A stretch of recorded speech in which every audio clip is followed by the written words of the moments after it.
Estamos começando mais um podcast Show de Papo. Aqui nós conversamos e recebemos grandes amigos, pessoas conhecidas aí no mercado musical brasileiro, para a gente trocar uma ideia, para a gente falar de uma forma jamais vista neste mercado. E hoje eu estou tendo o prazer de receber aqui ele que é meu amigo e conheço há tantos anos, Rodrigo Andrade. Ele é ator, compositor e empreendedor. Seja muito bem-vindo, Rodrigo.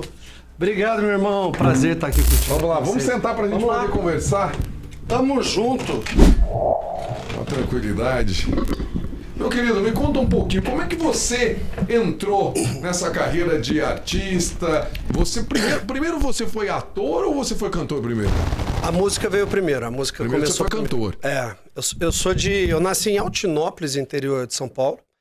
Cresci em Franca e a veia da música musical sempre teve muito presente em mim. Meu avô tinha dupla sertaneja. Ah, é? Seu avô cantava? Meu avô cantava em quermesse, nas roças, nas fazendas, né? Em Passos. Em Passos de Região Minas. de Passos, Sim. Cássia, Minas Gerais.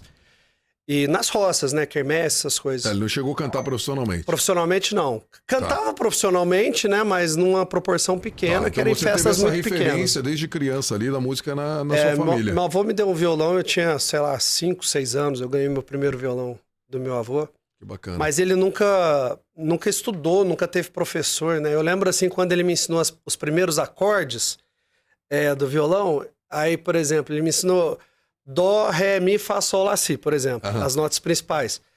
E só que como ele aprendeu de ouvido e nunca teve nenhum tipo de aula, era analfabeto, ele falava as notas ao contrário. Tipo assim, Dó ele falava que era Ré, Mi ele falava que era Lá, mas aí ele sabia porque o ouvido dele era bom.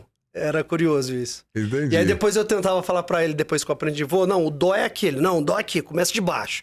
Dó, Ré, Mi... E com quantos anos você decidiu que seria artista? Você é o primeiro artista da sua família a viver da arte?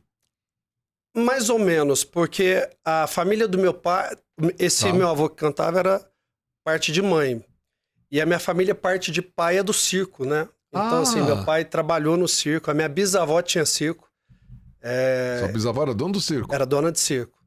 E aí é um circo que se apresentava, os Trapalhões se apresentava, Milionário José Rico, Tião Carreiro e Pardinho, todos já se apresentaram no sítio. Que bacana. E meu pai foi palhaço e trapezista no circo. Ah, que legal. Mas quando eu nasci já tinha acabado já, então Já eu não tinha mais circo. não tinha mais. Eu tenho muita referência do circo porque desde criança meu pai sempre me levava no circo e ele conhecia a galera do circo, todo mundo se conhece. Então, mais por Legal. Isso, mas eu não acompanhei. Mas você se lembra quantos anos ali que você falou, eu vou viver de arte, eu vou mostrar a minha música para as pessoas? Eu não sei te falar quando começou, porque assim, desde que eu me entendo por gente, eu gosto de cantar. Desde legal, que eu... Legal. Eu não lembro... E o que aconteceu primeiro? Eu não lembro. Você fez um show profissional primeiro ou fez um trabalho na TV primeiro? Então, eu comecei, na verdade, cantando em Franca. Tá.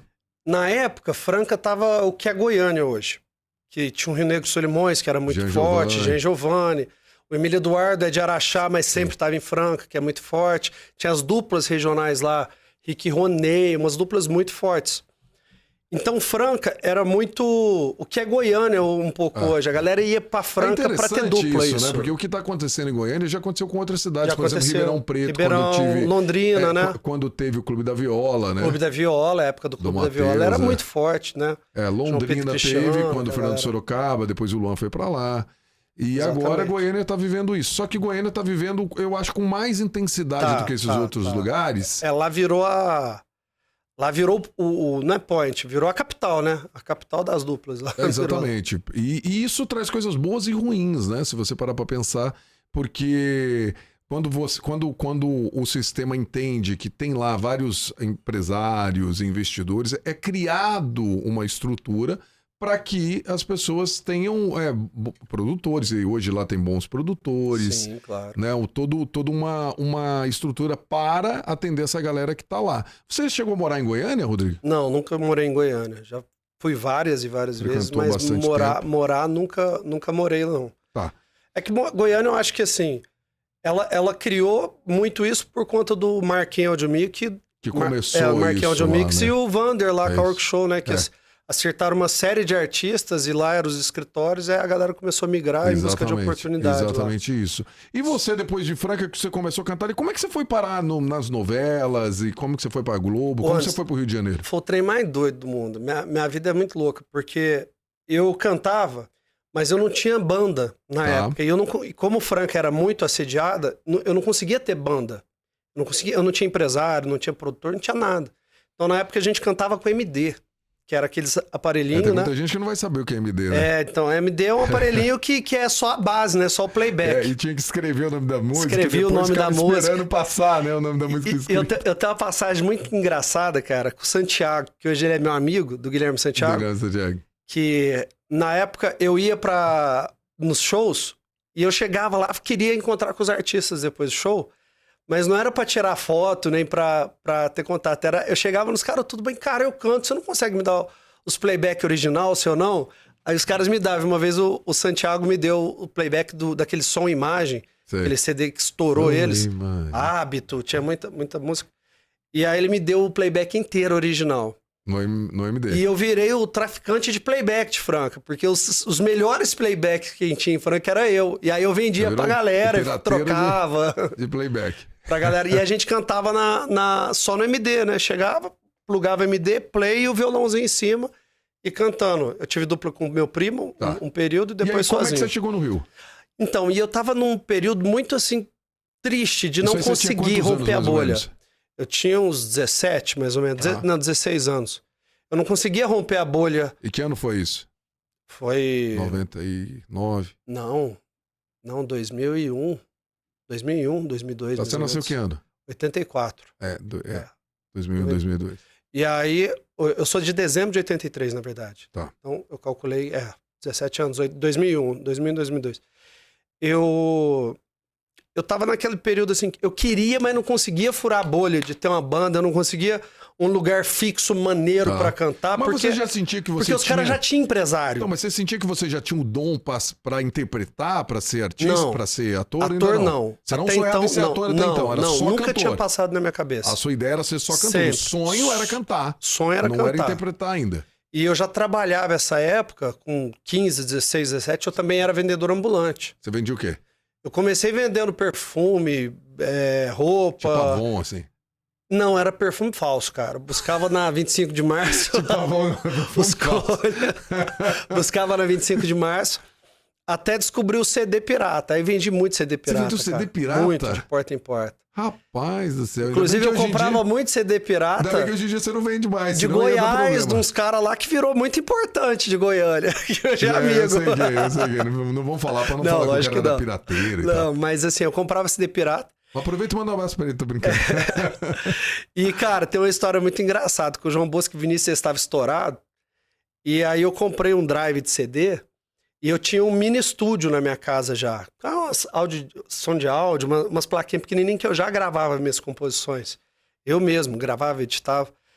E aí eu peguei o CD do João Bosco e Vinícius, cara, e botei 3 músicas minhas lá e fiz assim umas 2.000 cópias do CD do João Bosco e Vinícius, cara. Foto de João Bosco e Vinícius. E saí vendendo pra tudo quanto é lado. Só que as últimas músicas eram minhas. Cara, que legal. Isso é legal. Hoje acontece isso com a playlist. Hoje né? a galera faz isso nas playlists. Os caras pegam as músicas do famoso e bota, Lima, por exemplo, e coloca no meio. Eu botei lá. No CD. Tem playlist escrito Gustavo Lima, de repente começa a tocar outra dupla. Coisa. Foi exatamente isso, só que era no CD. E deu resultado essa estratégia? Deu resultado, na região deu resultado. Mas não era eu não fui o pioneiro. Eu tinha visto isso lá em Goiânia, com o cara lá de Goiânia que eu conhecia. Muito no Nordeste já. Que ele fez, aí eu repliquei.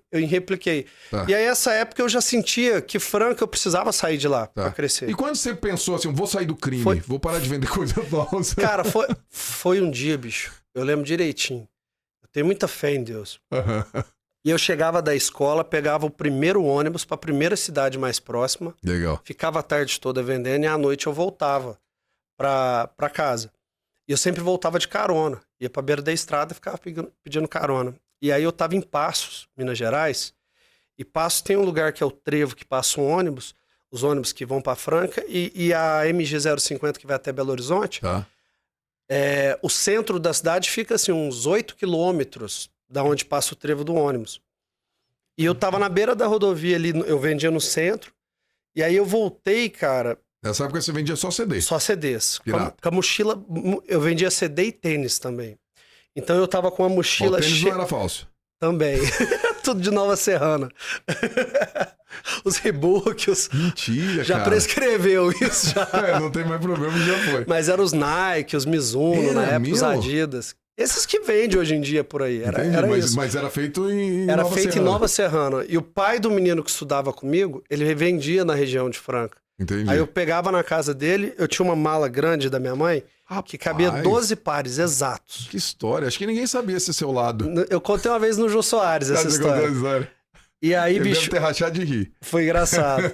E aí eu tava em paz, eu lembro dessa virada de chave. Com a mochila cheia de disco e a mala, uma mala de viagem com os tênis. E a mala de Nike. E aí, Mizuno. cara, não passava, ninguém me dava carona. E eu sabia, assim, isso era como se fosse assim, 6 horas e eu sabia que o ônibus passava 8 no trevo, que eram uns 8 quilômetros. E aí eu comecei a pedir carona e ninguém parava, aí eu sabia que eu tinha que ir pro trevo, aí eu fui caminhando pro trevo e começou a chover, bicho.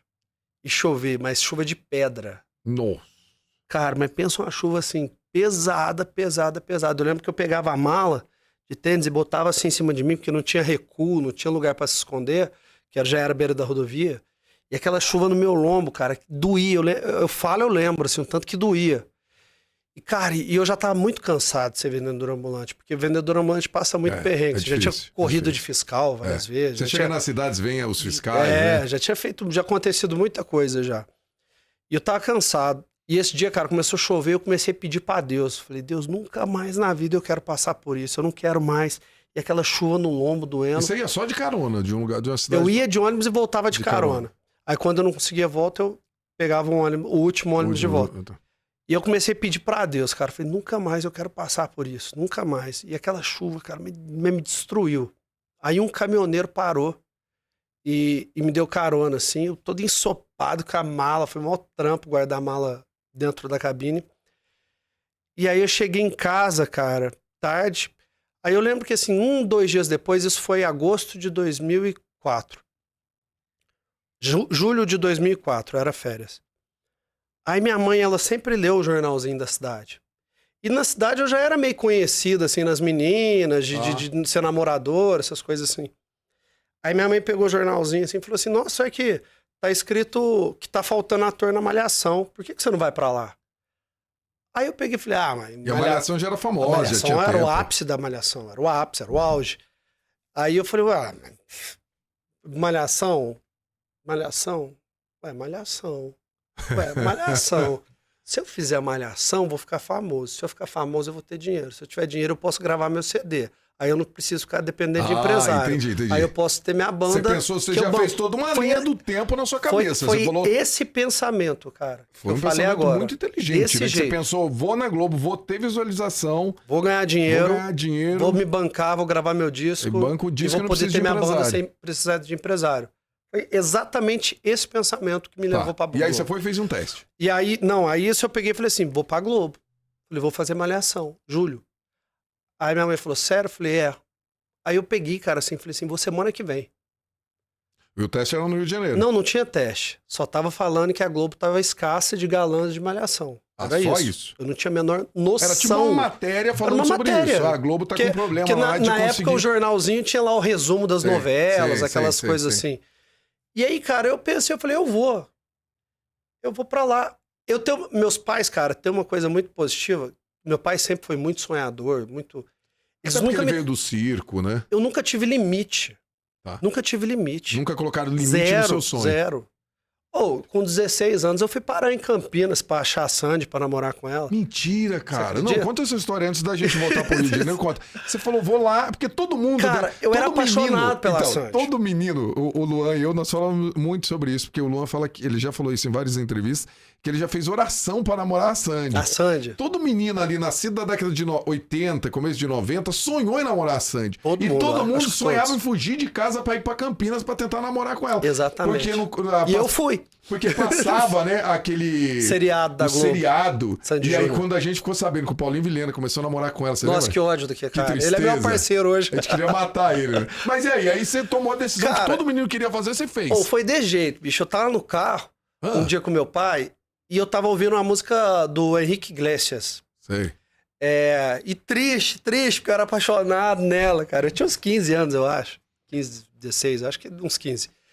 E aí meu pai, o que foi? Eu falei, tô apaixonado. Ele, quem? Eu falei, a Sandy. Ele, onde ela mora? Em Campinas. Então vai lá atrás dela, vai namorar com ela. Mentira, falou assim. Meu pai falou pra mim.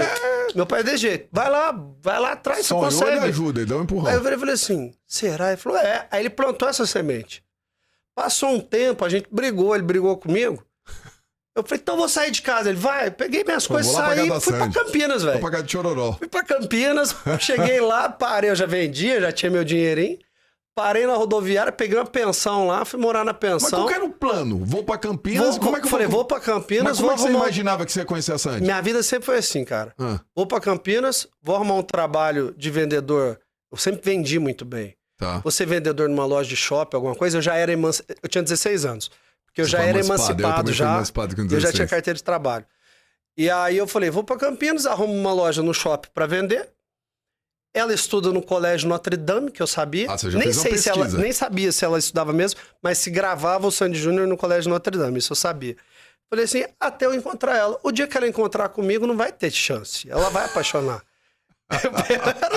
Não vai ter chance. O dia que ela encontrar comigo... Era bom que a autoestima era lá em cima, né? Sempre tive, cara. Eu sempre tive, né? E aí, bicho, eu comecei a bater... Você pensou, o negócio é só encontrar com ela, o resto... Ela só precisava me conhecer e falar oi. O resto e prazer, o resto ia acontecer.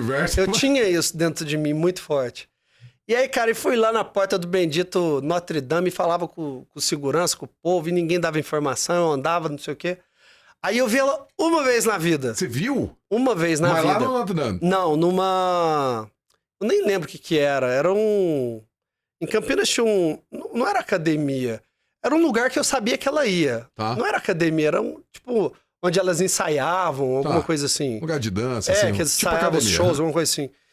E aí, cara, veio ela, o Júnior e o segurança, assim, pra entrar no carro, né? E você tava fazendo o que lá? Você tava seguindo ela? Eu já tava seguindo, psicopata, né, velho? Vou lá. Que horror. Eu era psicopata. Eu só precisava que eu encontrar. Só falar oi pra só ela te ver. E aí, cara, a hora que eu vi ela assim, eu travei. E ela te viu? Não, passou, entrou no carro e eu fiquei assim. Você não teve coragem de chegar nela pra falar, aqui. Travei, bicho. Travei. Travei, não virou nada. Não virou nada? Essa história eu nunca contei, né? Foi a primeira vez, ela passou e... Passou assim. Aí eu fiquei assim. E nunca mais viu? Aí eu desencanei também. E você falou... Não, aí ela passou, cara. Aí, tipo, eu não tive reação. Aí depois eu fiquei pensando, falei, o que eu tô fazendo, cara? E na época não tinha celular. Aí eu liguei pra casa e meu pai me pediu desculpa. Não, volta pra casa, o que você tá fazendo aí? Fiquei, sei lá, 2 semanas lá em Campinas, cara. Aí o dinheiro já tava acabando, não tinha conseguido um emprego no shopping, na loja de roupa pra vender roupa. Eu falei, voltar pra Franca. Aí voltei pra Franca. E aí parou o sonho de tentar namorar parou. Sandy. Não, mas ainda ficou aquele amor platônico muito tempo. Entendi. E agora acabou de perder a chance de novo, né? Que ela tá namorando de novo. Eu vi. Não sei se é verdade. Saiu. E é amigo meu, cara, ainda. É? Eu não vou falar o nome aqui, porque ele é muito discreto, mas ele é amigo meu. Não, mas tem o nome dele aí pra todo lado já. Pode falar, pode falar. Mas não vou falar, não. Mas é amigo meu. Mas tem, você viu? Falando que ele é médico, né? Já tem tudo, eu vi ontem. Inclusive tem mesmo sobre... A gente se chama de primo, eu e ele. Que a gente tem o mesmo sobrenome. Entendi. E você acha que ele deve ter conhecido ela onde? Eu não perguntei pra ele, mas vou perguntar, com certeza. Médico, né? Ele é médico. Ele tem uns negócios de cuidar de saúde. Ele já cuidou de mim, já. Ele é endócrino, essas coisas assim.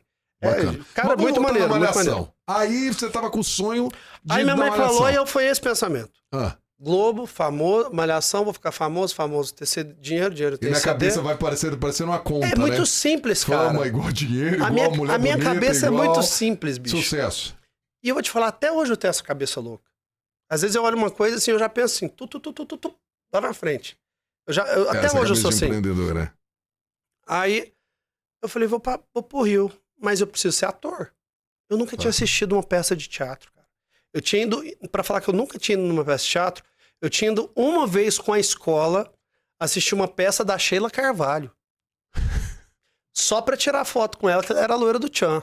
Só. A Sheila Carvalho era moreno do Tchan. A Sheila Mello. A Sheila Mello era a loira.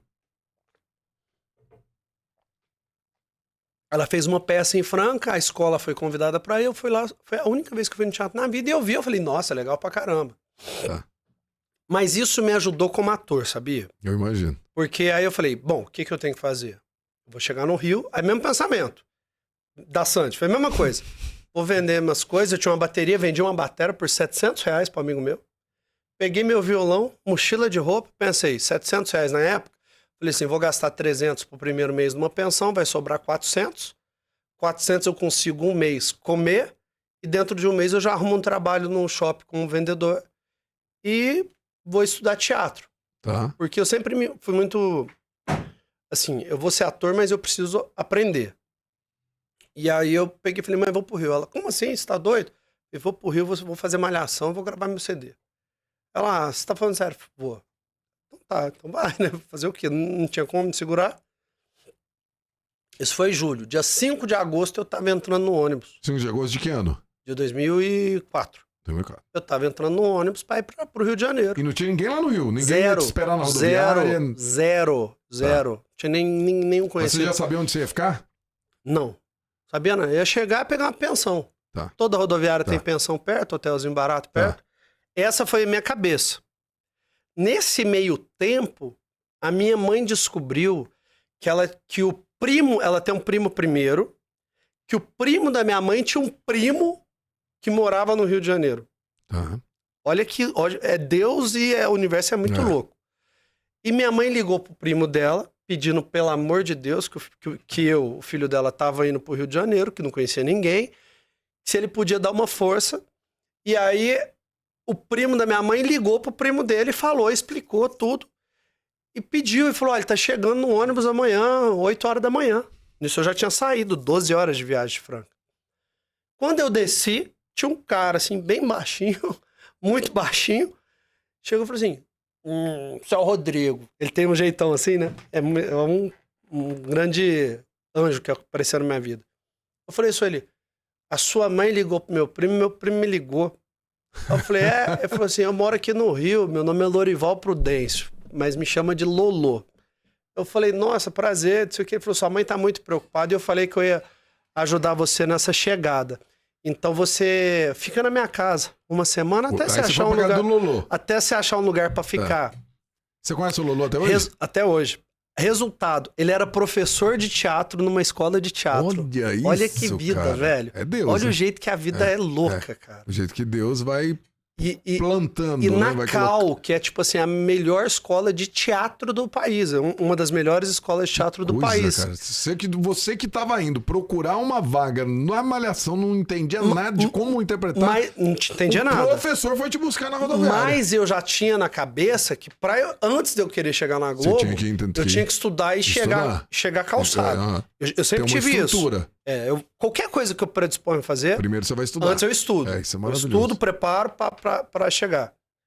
E aí, na minha cabeça, eu ia ficar de agosto, que foi dia 5 de agosto, de agosto a dezembro estudando, aprendendo, e em janeiro de 2005 eu já ia sair procurando oportunidades. E aí eu cheguei, consegui uma bolsa de estudos na Cal, comecei a estudar na Cal, aí aconteceram diversas coisas. Nesse meio tempo, e fui muito aplicado mesmo, assim. Eu sou muito... determinado. Eu foco, eu vou e acabou.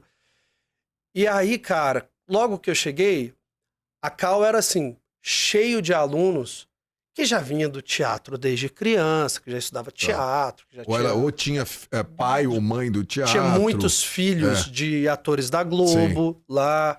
Tinha o Big Brother, a galera saindo do Big Brother estudando.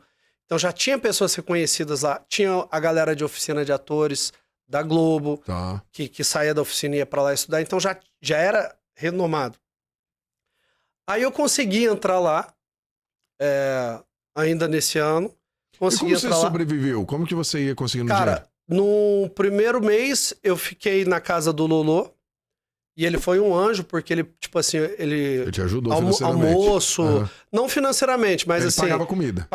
Eu comia na casa dele, tomava café da manhã na casa dele, e aí eu já comecei a buscar, aí eu já comecei a trabalhar panfletando, aí entrei numa agência... Porque aí quando você chega no Rio de Janeiro, e na Cal, você já conhece, aí tem muito modelo. Eu já tinha feito trabalhos em São Paulo como modelo, antes de ir pro Rio. Já tinha feito algumas coisas como modelo. Já tinha feito comercial para TV. Já tinha feito várias coisas como modelo. Desfiles, campanha. E aí eu chego no Rio e falo, vou buscar uma agência para me indicar para teste. Aí já fui numa agência. Na época foi a 40 Graus, que é uma grande agência do meu querido Sérgio Matos. E aí ele já falou, você vai vir pro meu casting comercial.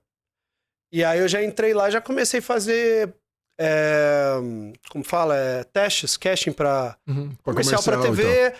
Só que não tava rolando. Aí tinha as agências de evento, que é pra fazer evento, ficar lá com a camisa. Sim. Presença VIP, essas coisas. Feiras, tipo feira do automóvel, você ficar ali falando do carro, feira de não sei o quê. Aí comecei a fazer isso ganhando por dia. E estudando de manhã na Cal. E aí eu já pensei, eu já tinha que sair da casa do Lolô, tava pensando uma pensão ali perto da Calca em Laranjeiras, mas tinha a galera que estudava da oficina de atores. E aí eles moravam numa pensão na Barra da Tijuca. A Barra da Tijuca era bem longe. Pra quem não sabe, o que é a oficina de atores? Era a oficina de atores da Globo. A Globo tinha um departamento que eles... Era pra desenvolver novos atores. Pra desenvolver novos talentos. Do Brasil inteiro. Eles pegavam em agências de modelo. Aí eles pegavam na agência de modelo e depois dali eles colocavam pra estudar. Aí fazia teste, entrava na oficina de atores da Globo, pra estudar lá, ficava estudando lá 6 meses, era de 6 meses a oficina. Tá. E eu queria entrar lá. Só que tinha uma galera da Cal que tinha feito 6 meses da oficina e aí depois ia pra Cal. Tá. E muitos iam pra Malhação já. Pra Malhação, novela das 6, muitos saíram da oficina, muitos atores e atrizes. E aí, cara, aí é aquela cabeça já do empreendedor. Eu morava mais barato na Laranjeiras, ou eu morava mais caro na Barra da Tijuca, que tinha maior função para ir para lá. Só que você ia estar mais Só que eu tava no ambiente dos meninos da oficina de atores da Globo. Você ia estar ali falando com os caras que acabaram de ir pra Malhação. Já tava com os meninos ali. E aí eu fui morar na Barra da Tijuca na pensão que... Você decidiu morar na Barra da Tijuca. Que o menino o André Bancoff tinha feito oficina, morava e fazia cálculo na mesma turma que eu e conseguiu a vaga pra mim. Era um quartinho muito pequenininho. Mas pelo menos você tava na Barra. E aí eu fui pra Barra e morar nessa pensão. Aí lá já tinha a Marjorie Chano, que já tava fazendo Malhação. Tava na pensão lá com você. Ela morou lá. Ela morou lá. A Marjorie, tinha o Thiago Rodrigues, que tinha passado lá, que foi protagonista de Malhação. Tinha passado já uma galera lá. A Aline Moraes, se eu não me engano, tinha feito oficina. E aí tinha as festas lá da galera.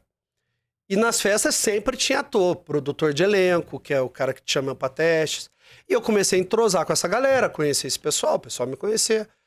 Aí, toda a formatura da Cal, a cada semestre, tem uma montagem. Tá. E vai alguns produtores de elenco lá assistir.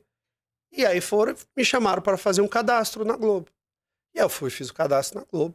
E comecei a fazer teste, porque eu queria fazer oficina. Eu queria entrar na oficina. É engraçado isso, né? O que aconteceu nessa época na Globo, porque eu lembro que a Jéssica, minha esposa, tem amigas que saiu da cidade dela e foram pra lá, pro Rio de Janeiro. Que é o que aconteceu agora com Goiânia, né? Com Goiânia, os músicos, os cantores vão pra Goiânia, os atores... Mas e aí, como é que você conseguiu ir lá fazer o teste? Então, aí eu fiquei lá, A Globo é até hoje da mesma forma. Você vai e faz o primeiro cadastro, que é super democrático, qualquer pessoa que tenha DRT pode fazer. Aí você faz um cadastro com vídeo lá, com o monólogo que eles passam, e você fica naquele banco de dados.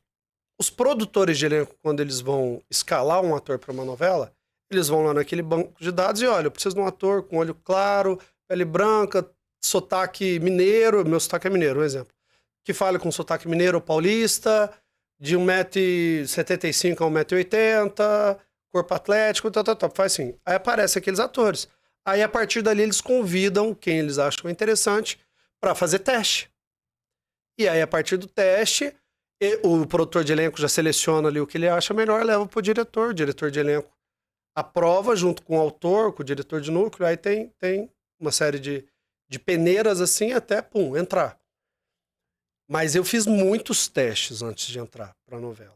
Eu fiquei até... Mas você já foi começar a fazer teste pra novela ou pra Malhação? Eu fiz teste pra Malhação. Você não fez Malhação? Não fiz. Eu fiz teste pra Malhação, fiz teste pra novela, várias novelas, não passei na Malhação. Fiz teste pra oficina. Tá. E aí na oficina eu não passei. Aí depois teve um teste. É curioso isso. Teve uma oficina de atores. E aí a Globo começou em 2006. Acho que foi 2006. A Globo começou a remunerar quem ia fazer oficina. Tá. Eles pagavam um salário para estudar. Cara, era tudo que eu precisava. Não precisava ficar trabalhando na madrugada, na noite, ficar nos eventos. No evento e tal. E estudar ainda era tudo que eu queria. Aí eles faziam uma peneira, que a gente fazia lá, acho que foi 15 dias de aulas, e chega no final, eles selecionavam alguns para ficar os 6 meses na oficina. E eu lembro que foram eu... Enfim, tinha uma turma lá dos 20. Fizemos os 15 dias, cara, aí na peneira, eles limaram eu fiquei de fora. E ficou de fora eu, o Alejandro Clavô, se eu não me engano, e se eu não me engano, o Renato Góes. E dessa galera inteira que entrou, ninguém vingou. Quem vingou foi os que ficou de fora.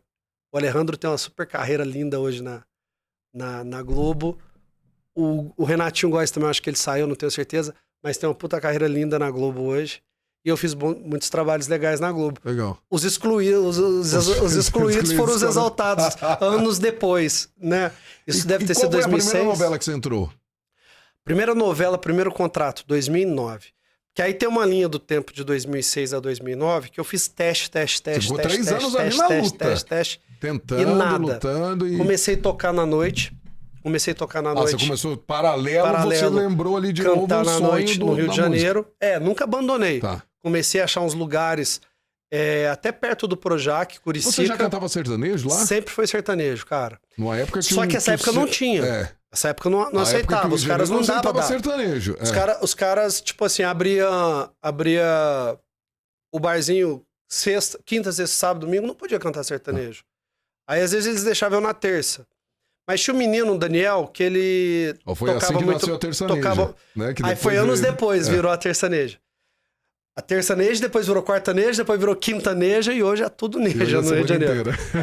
E aí tinha um menino que cantava, o Daniel, que hoje ele mora em Portugal. Tocava muito e cantava muito. Eu comecei a fazer uns barzinhos com ele, cantando outras músicas. Cantando Djavan, cantando MPB. Que era o que o pessoal ali aceitava, né? Só que eu cantava... Que a audiência gostava. Eu cantava música pop, música MPB, mas o meu estilo é sertanejo. Então eu já tinha... Eu cantava os MPB... Solteiro no Rio de Janeiro. E eu tinha uns drives, umas coisas que eu puxava. Os caras falavam assim, não, mas parece que canta sertanejo. Eu tinha uns drives, aqui eu não fiz, mas eu tinha uns drives que é característico do sertanejo e muita gente identificava. Tá. Mas aí eu fico com essa linha do tempo, começo a trabalhar com... Aí o Alejandro, olha que louco, cara, a vida. Depois vocês pesquisam, o Alejandro Clavô e o Renato Góes. O Renato fez Pantanal, fez o Zé Leôncio, protagonista. E agora, recente, olha, é curioso, que a gente não pegou na oficina, nem tinha lembrado disso. E aí o Alejandro foi trabalhar no GNT como produtor. Foi o Alejandro primeiro. Como produtor no GNT, no programa Happy Hour. Tá. Da Astrid Fontinelli, como fazendo produção. E ele ficou lá um período, não lembro quanto tempo, e ele passou num teste para fazer um espetáculo João Fonseca, se eu não me engano, que era uma peça de teatro legal pra caramba, maravilhosa. E ele ia ter que deixar a vaga. E aí ele me indicou pra vaga dele, no GNT. Aí eu fui trabalhar no GNT. Aí, neste momento, você sai de ator e vai trabalhar de produtor. Eu não saio de ator porque eu não trabalhava como ator. Tá. Eu tentava trabalhar como ator, mas não conseguia oportunidade. Antes de conseguir a primeira novela? Antes. Tá. Desse período de 2005 esse período do limbo a 2009. Aí, tá. Nessa janela 2005, 2009. Tá. Eu fazia assim, eu conseguia fazer um esquete, um espetáculo que ganhava R$50 por apresentação. Não tinha como sobreviver como ator. Tá. E eu precisava sobreviver. Tá. E nessa época você ainda estava na pensão? Ainda estava, morando na Barra lá. Ficou esse tempo todo aí, na pensão. Aí eu fiquei esse período assim, foi pensão. Do lado da pensão, na casa do lado, o Breno e a Marcela, que eram 2 atores, moravam. Tá. Eu saí e fui morar com eles. Aí depois, sempre ali no rolê na Barra do Tijuca. Tá. Aí morei em 10 lugares diferentes. Como foi a virada? Que momento que você falou assim, pô, valeu a pena tudo isso que eu passei aqui? Então, foi exatamente assim. Nessa janela de 2005 a 2009, eu tentava tudo e não conseguia. Mas eu já comecei a fazer algumas participações especiais na Globo. Tá. Mas participações era assim, ia lá, ganhava uma diária, gravava um dia. Por exemplo, você é o ator principal. Você chegava e falava, eu quero comprar um óculos. Tudo bem, tem esse óculos aqui. Você era o vendedor de óculos. Assim, entregava o óculos, a pessoa saía e acabava a cena. Então essas participações eu fiz muitas. Aquela participação que você ligava pra família, se não prestar Inteira. atenção, acabava logo. Inteira. Passou. A minha primeira participação... Não, aí foi curioso. Aí eu peguei pra fazer eu fui fazer um festival de sketch. Tá. Sketch é peças curtas. No Leblon, ou na Ipanema, em algum teatro, não lembro. E eu tava apresentando e tinha um cara que ele era familiar. Me olhando muito. Eu falei, esse cara tá me olhando muito e eu sabia que ele era alguma coisa de televisão. Quando acabou a peça, esse cara vem. Tudo bom? Meu nome é Gilberto Braga, eu sou autor de novela. Putz, Gilberto Braga, na época, estourado, né? Era um cara. As novelas dele, tudo... Aí ele falou assim, olha, eu gostei Forte. muito de você, você tem a cara de um personagem de uma novela que eu vou fazer. Me dá seu contato que eu vou pedir pro produtor de elenco te Uma ligar. questão do ambiente, né? Que a gente fala muito. Aí ele me deu, anotou meu telefone e me deu o telefone dele, da casa dele, um fixo. E um e-mail. Aí eu peguei e fiquei esperando. Todo mundo ali viu, falou, é o novo lançamento da Globo.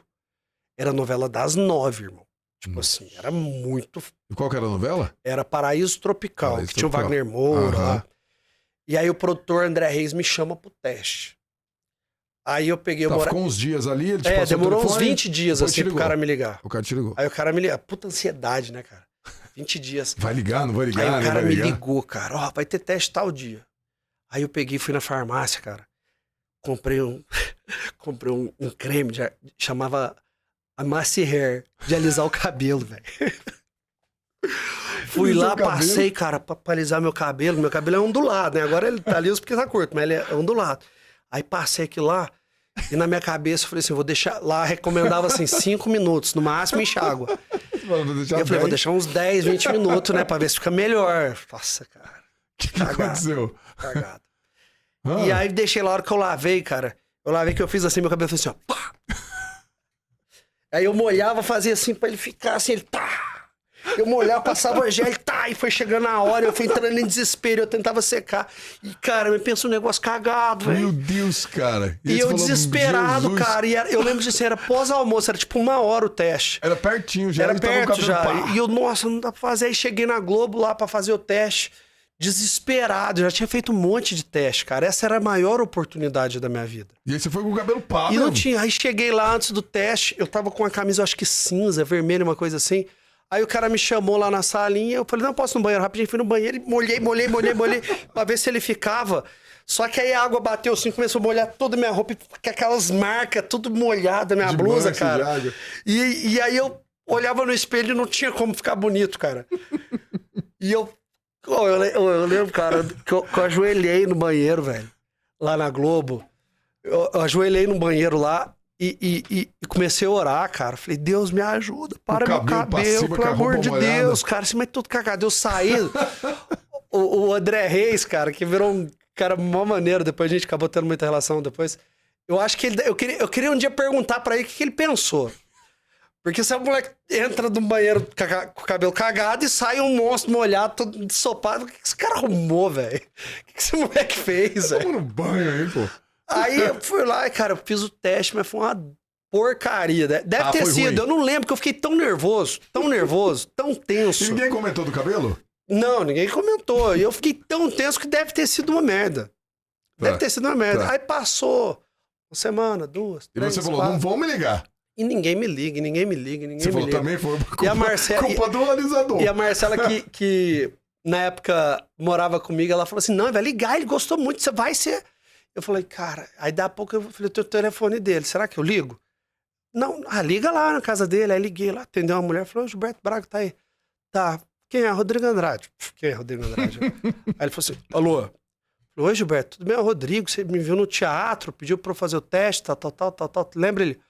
Ó, querido, eu vi seu teste, mas foi muito ruim, viu? Obrigado. Pá. Mentira. Desligou Desse desse jeito. jeito, cara. Eu vi seu teste, foi muito ruim. É, falou de jeito, foi muito ruim seu teste. E desligou. E desligou, cara. E você? Porra, aí acabou, né, velho? Tipo, eu falei, e aí eu já tava... Isso foi 2008, se eu não me engano, 2007 ou 2008 isso. Meu Deus, Aí, cara, aí já tinha feito tanto teste, era tanto decepcionante, já... tanto não, E que nada você dava pensou nessa certo. hora? Porque isso é importante. Em desistir. Sempre você pensa em desistir diante de uma Aí você ia frustração. voltar pra Franca. Não era opção voltar pra Não Franca, era porque eu opção. não tinha mais o que fazer em Franca. Tá. Aí eu peguei e falei, triste, né? Aí nisso eu já tava trabalhando no GNT. Tá. Eu ganhava lá na época, acho que R$2.000 no GNT. Já dava pra manter ali já na casa fazia do uns pessoal esquemas ali. de barzinho ali, já tinha minha motinha, uma motinha pra andar pra lá e pra cá, uma titanzinha. Eu acho que eu já morava sozinho nessa época, num apartamentinho, num quarto-sala.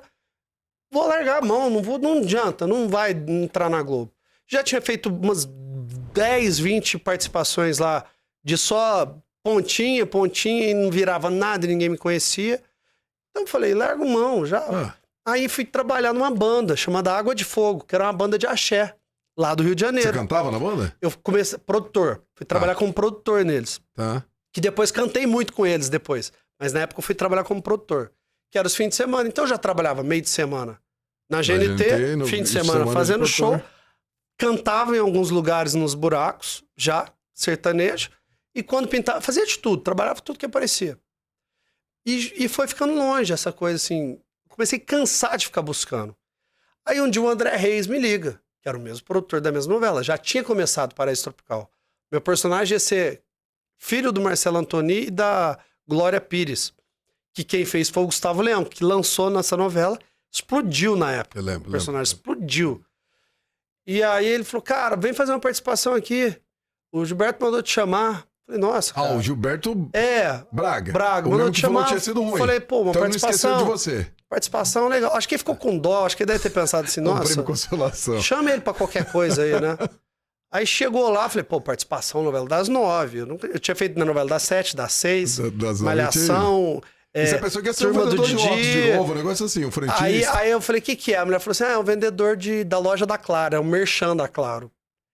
Na época eu ganhava R$250 de diária da Globo e tinha mais 250 do merchan. R$500 era uma puta diária, ainda mais naquela época. Aí eu fui. Aí falei pra minha mãe, falei, pô, pelo menos uma novela das 9. Todo mundo via a novela das 9. Tá. Todo mundo, o Brasil inteiro via. Vê.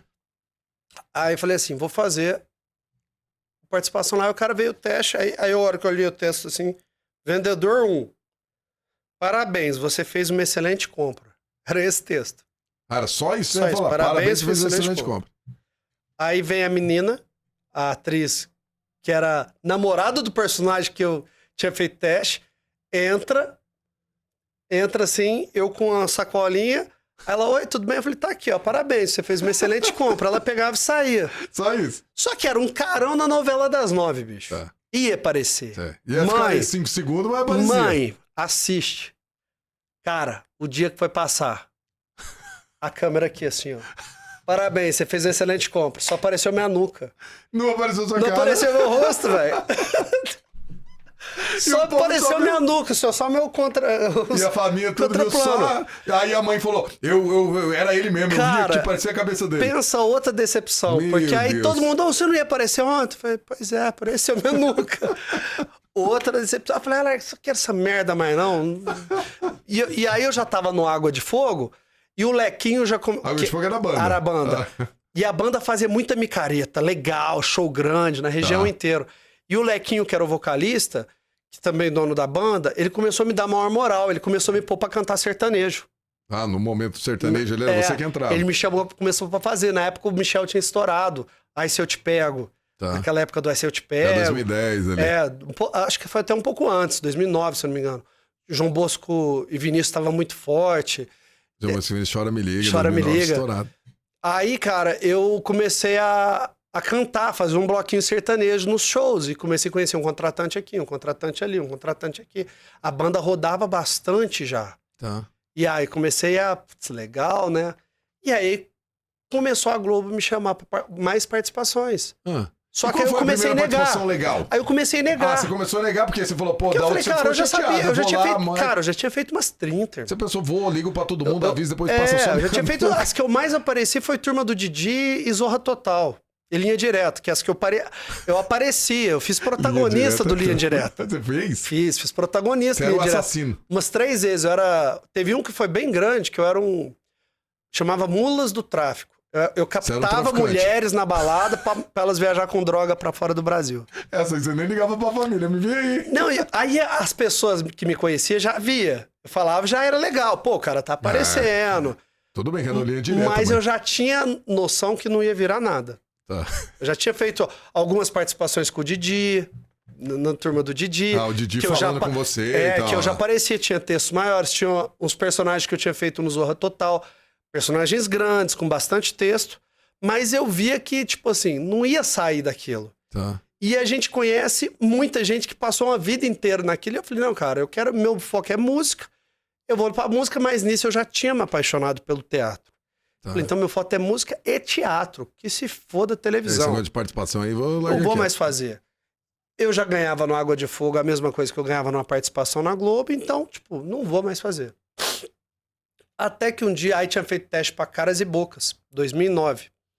E 2009 eu ainda tava no Água de Fogo, eu ainda tava no GNT, eu já tinha comprado um golzinho, Já tava eu já melhorando. tinha minha motinha, eu já morava sozinho, já sobrava meu dinheirinho ali todo mês, já tava legal o game.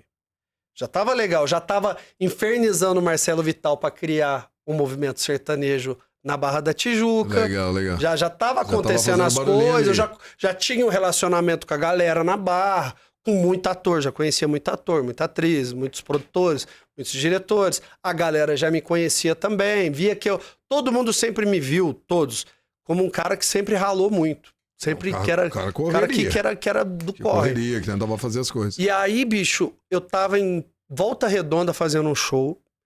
E eu tinha feito teste pra fazer Caras e Bocas, um personagem que era o gayzinho, clichê, o Rosa Chiclete. Lembra aquela novela do Macaco que tinha? Que falava, tô Rosa Chiclete, que o Pigossi fez. E aí eu fui fazer esse teste. E aí passei nesse teste pra segunda fase. Passou eu, Marco Pigossi, que hoje tá brilhando aí até em Hollywood. O Kleber Toledo, que tá bombando. E o Denner Pacheco, que era um outro menino que faleceu. Nós 4 passamos pra segunda fase. E aí fizemos o teste com o Jorge Fernando já, que era o diretor-geral. E, cara, fiz um teste muito bem. Esse teste eu não fiquei nervoso, fiz muito bem. E não rolou. O Pigossi Nossa. entrou. Você pensou, pô, quando, E aí- não- aí você quando eu vou mal, dá ruim, quando eu for bom, dá ruim e também? e já tinha acontecido, eu ia passar as fases dos testes Aham. e morrer na praia. Tá. 3 irmãs, teve vários testes que eu fiz com o diretor-geral e pum, Chegava não no dia, rolava, não ia. morria na praia. Tá. E aí eu comecei de fato a desencanar. De fato, eu, tipo, não quero mais, tô cansado. Aí eu tava em Volta Redonda num show, no Micareta, com Água de Fogo, me toca o telefone. Era o Nelson Fonseca, que era o produtor de elenco, falou, Rodrigo, tudo bem? Ó, tem uma participação aqui, legal pra caramba, você quer fazer? Eu falei, quero fazer participação, não. Não, é uma semana participação, vai ser bem legal. Você não quer fazer? O Valcir pediu pra te chamar, o Valcir Carrasco. Aí eu falei, nunca vi, tem nome? Se tiver nome, já é alguma coisa. Se tiver um nome, Porque o personagem, quando tem nome, quer dizer que vai ser alguma coisa. E esse ia ter nome. E aí ele virou e falou assim, não tem nome ainda, é cozinheiro. Que é sempre assim, vendedor 1, cozinheiro, ajudante, motorista. Aí eu falei assim, homem 1, homem 2, homem 5, sabe? Eu falei, cozinheiro, pô, Nelsinho, cara, não, bicho, não sei. Outra vibe, então. Aí ele virou e falou assim, não, mas ó, vai ser legal, cara, eu acho que é a maior que você já fez até hoje. Eu falei, então, mas aí eu tinha que sair do GNT, cara. Do Tinha emprego que sair porque perdeu uma semana, que era né? registrado. Aí ele virou e falou assim, não era uma semana. Ele falou, é um mês. Falou e vai mês. ser um contrato com a Globo de um mês. Aí eu falei assim, eu vou ter crachá? Eu queria ter um crachá com a minha foto da Globo. Falei, vai ter crachá? Ele, não, vai ter crachá, plano de saúde. Olha. É um contrato Já com a começou a Globo, melhorar. mas um contrato de um mês. Contrato de um mês. Eu falei assim, bom, eu vou levar pro meu túmulo que eu consegui ser Falou, vou levar o contratado da crachá. Globo. Vou levar o crachá. Eu pro vou túmulo. conseguir, eu vou levar que eu fui contratado da Globo. Então eu vou fazer. Aí fui sair do GNT e indiquei o Renato Góes, que hoje tá bombando, pra ficar no meu lugar. Então o Alejandro indicou eu indiquei o Renato. E ele ficou no meu lugar. E aí eu fui fazer a Caras e Bocas, que era o cozinheiro. E primeiras cenas minhas E já tinha era nome? cozinheiro. Chama Cozinheiro. cozinheiro. Não tinha nome, E aí cozinheiro. na primeira semana eram tipo 10 cenas que eu ia gravar. Eu nunca tinha feito uma participação também grande. E o contexto era assim, tinha a Isabelle Drummond, que era a menininha que falava, é a treva. Lembro. Ela fazia biscoitos. E ela começava a testar cozinheiros. Então já tinha passado uns 5 cozinheiros lá, que ela testava e brigava com ela era muito brigona e mandava embora. E aí entrava o cozinheiro 2, cozinheiro 3. Eu acho que eu era o 3, 4, sei lá. Na quarta semana. Só que a primeira cena minha, aí eu já tava preparado também, assim, eu já tinha estudado muito. E o Jorge Fernando me deu, assim, ele soltou uma coisa no ar. Eu lembro direitinho que eu cheguei, fiz um dia antes o teste de figurino. Tinha uma bandana laranja que eu usava, que ficou muito famosa depois. Fiz o teste de figurino com a bandana e tal. O Jorge Fernando olhou, legal, isso aí. Você começa a gravar quando, moleque? Falei, amanhã.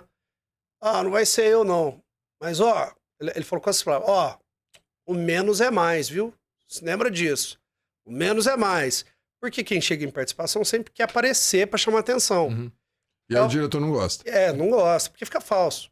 Aí eu falei, não, entendi. Aí ele virou e falou assim, a Bianca, que era a personagem, e ela tava tomando a novela, já era um dos principais personagens. Ela é a Isabela Drummond. A Isabela Drummond falou assim, a Bianca é muito forte. O texto ela era muito brava com os caras. Tipo, você não cheguei, vai, e os caras, não, desculpa. Ele falou assim, pensa alguma coisa assim. Você fica forte também. Não falou, só falou assim, pensa alguma coisa assim, porque o texto era pra baixo, ela cagando na minha cabeça. O ator poderia mudar o texto? Texto não. Não. Texto não. Mas o que você pode mudar? Só a forma intenção, de falar. O olho, o jeito de falar, você pode... E aí eu fui gravar com o Marcelo Zambelli, diretor lá, meu amigão. Aí ela fez a primeira cena, cara, e aí ela, tipo, cagou na minha cabeça e eu comecei a resmungar. Tipo... Resmungar podia, já que não tinha texto. Não, resmungar, tipo assim, ela você não pode fazer isso, eu que mando, isso aqui, tá tudo... O texto era, por exemplo, tudo bem, desculpa. Tudo bem, desculpa. Tá. Sabe, assim, meio puto. Tá. Entrei nessa linha, assim, o Zambelli deixou passar. E aí o Jorge Fernando assistiu. Aí no outro dia que eu fui gravar, e eu gravei uma sequência, eu acho que de umas 10 cenas esse dia. Aí no outro dia que eu cheguei pra gravar, o Jorge Fernando tava... Como se fosse... Cara, a cena é muito clara. Eu entrando no corredor, assim, da Globo, assim, com a mochilinha, tímido, né? Vai pro camarim... Com o crachazinho. Já entrava com o crachá, né? A hora que eu passei, assim, no corredor, tava no final do corredor, o Jorge Fernando conversando com a Flávia Alessandro e o Malvino Salvador, que eram os protagonistas. E aí eu entrei assim, vi ele assim, né? Fui pro camarim, porque lá tem você conhece a Globo, tem os corredores e os camarim antes e no final dos estúdios. Aí a hora que eu vi assim, ele, moleque! Deu um grito. Jorge Fernando sempre que bermuda, sempre muito astral. Aí eu olhei, vem cá! Aí eu cheguei, tudo bom, Malvino? Não conheci o Malvino, a Flávia Alessandro, tudo bom? Prazer, não sei o que. Ele segurava assim, né, na mão da gente, assim. Aí ele, gostei muito de ontem, assisti suas cenas. É isso, vai nessa linha. Muito legal, vai nessa linha. E aí me deu carta branca. E aí eu fui, cara. Aí na segunda semana, já veio os textos, Theo. Botaram um nome em você. Cara, aí já tinha nome. Aí Theo. Aí o Nelson Fonseca falou, Rodrigo, você vai ficar até o final da novela. Nossa. Tinha 3 meses da novela pra acabar. Você foi pra ficar uma participação, deixaram o cozinheiro até o final da novela. Faltavam 3 meses pra acabar a novela. Ele falou, você vai ficar. Aí eu falei, putz, cara. E quem era o ator da novela? O autor? O Valcir Carrasco. E aí foi ele que desenhou, ele que escreve, Mas foi ele que botou o nome do cozinheiro. Ele que colocou o nome Theo. Tá. Aí, cara, o personagem começou a acontecer, ele começou a criar expressão. E na época tinha muita revista de fofoca. Tititi, minha novela, não sei o que, especulação. E tinha os resumos, e eles especulavam. E começou a sair que o meu personagem ia se envolver com o personagem da Bianca. É? Só que o personagem da Bianca na sinopse já tinha o Felipe, que era o Miguel, que era pra ser ele. E eu fiquei meio que boiando e as revistas de fofoca começou a sair. Toda teen, né? Tinha aquelas monte de revistas. E eu comecei a aparecer, cara, nas revistas de fofoca. Eu não tinha assessoria de imprensa, nada. Comecei a aparecer nas revistas de fofoca. E eu usava uma bandana laranja e começou a virar marca essa bandana laranja. E essa novela fez muito sucesso. Ela batia a novela das 9. Era das 7. Ela era das 7. Ela batia a audiência das 9. E dava 40 pontos, uma coisa assim. E aí eu ia ficar até o final. E aí ele começou a escrever o meu personagem, o Theo, conhecendo a Vanessa, que era a personagem da Sophie Charlotte, que tinha acabado de sair de protagonista da Malhação com o Caio Castro, que tava muito em alta. Então, tipo assim, aí eu já juntei com a protagonista da Malhação e começou a ter um triângulo Aí nesse amoroso. momento você já caiu na graça do Valser Carrasco, ele já começou a do escrever público, mais coisas. das novelas, do público, do cara. é. E o público começou a especular muito. E as revistas saindo muito. E já começou a pedir pra eu aparecer em revista, da Então entrevista. essa foi a virada de chave. Foi a virada de chave. O cozinheiro. Que você decidiu o fazer. cozinheiro. E aí eu Então, a focado, partir de bicho. uma decisão, a virada de chave, né? Foi, Porque foi. se você não tivesse decidido ser o cozinheiro... Não, se eu teria falasse acontecido não, nada não tinha disso. acontecido nada. E depois também, porque assim, toda história de sucesso eu faço uma análise. O que aconteceu? Teve a virada de chave, que você foi ali, tomou a decisão, e depois você ouviu um conselho. Sim. Tem muita gente que não ouve conselho. Não, eu Tem sempre muita escutei. gente que não gosta de ouvir conselho. Podia ser outro, falar, quer saber, eu vou fazer do meu jeito aqui. Eu sempre fui muito bom ouvinte de escutar. Isso é maravilhoso. Eu lembro que eu gravava muito com o Ari Fontoura, que virou muito amigo meu. E o Ari Fontoura, Ah, desde que eu nasci, ele já sim, era o Ari Fontoura. sim. E eu lembro que eu tava no camarim, assim, com ele um dia, e é logo no início, assim, nas primeiras semanas, e o povo já tava me reconhecendo nas ruas. E eu falei assim, Ari, me dá um conselho pra mim, se tudo der certo, conselho de vida, Vai né? acontecer, né? Aí ele virou e falou assim, nunca acredita que você vai ser a pessoa que eles vão querer te tornar. Não escuta crítica e nem elogio. Não caia na bobagem de acreditar. Muito sábio. pessoas vão te muito endeusar. sábio o comentário dele. As pessoas vão te endeusar, não acreditam que você é Deus. Isso. Porque a maior cilada é quando as pessoas acreditam Isso. que ela se tornam Deus. Isso ficou muito dentro de mim. E aí a novela fez tanto sucesso, então meu personagem entrou, faltava... Fiz o primeiro mês, eu ia ficar 4 meses pra acabar a novela.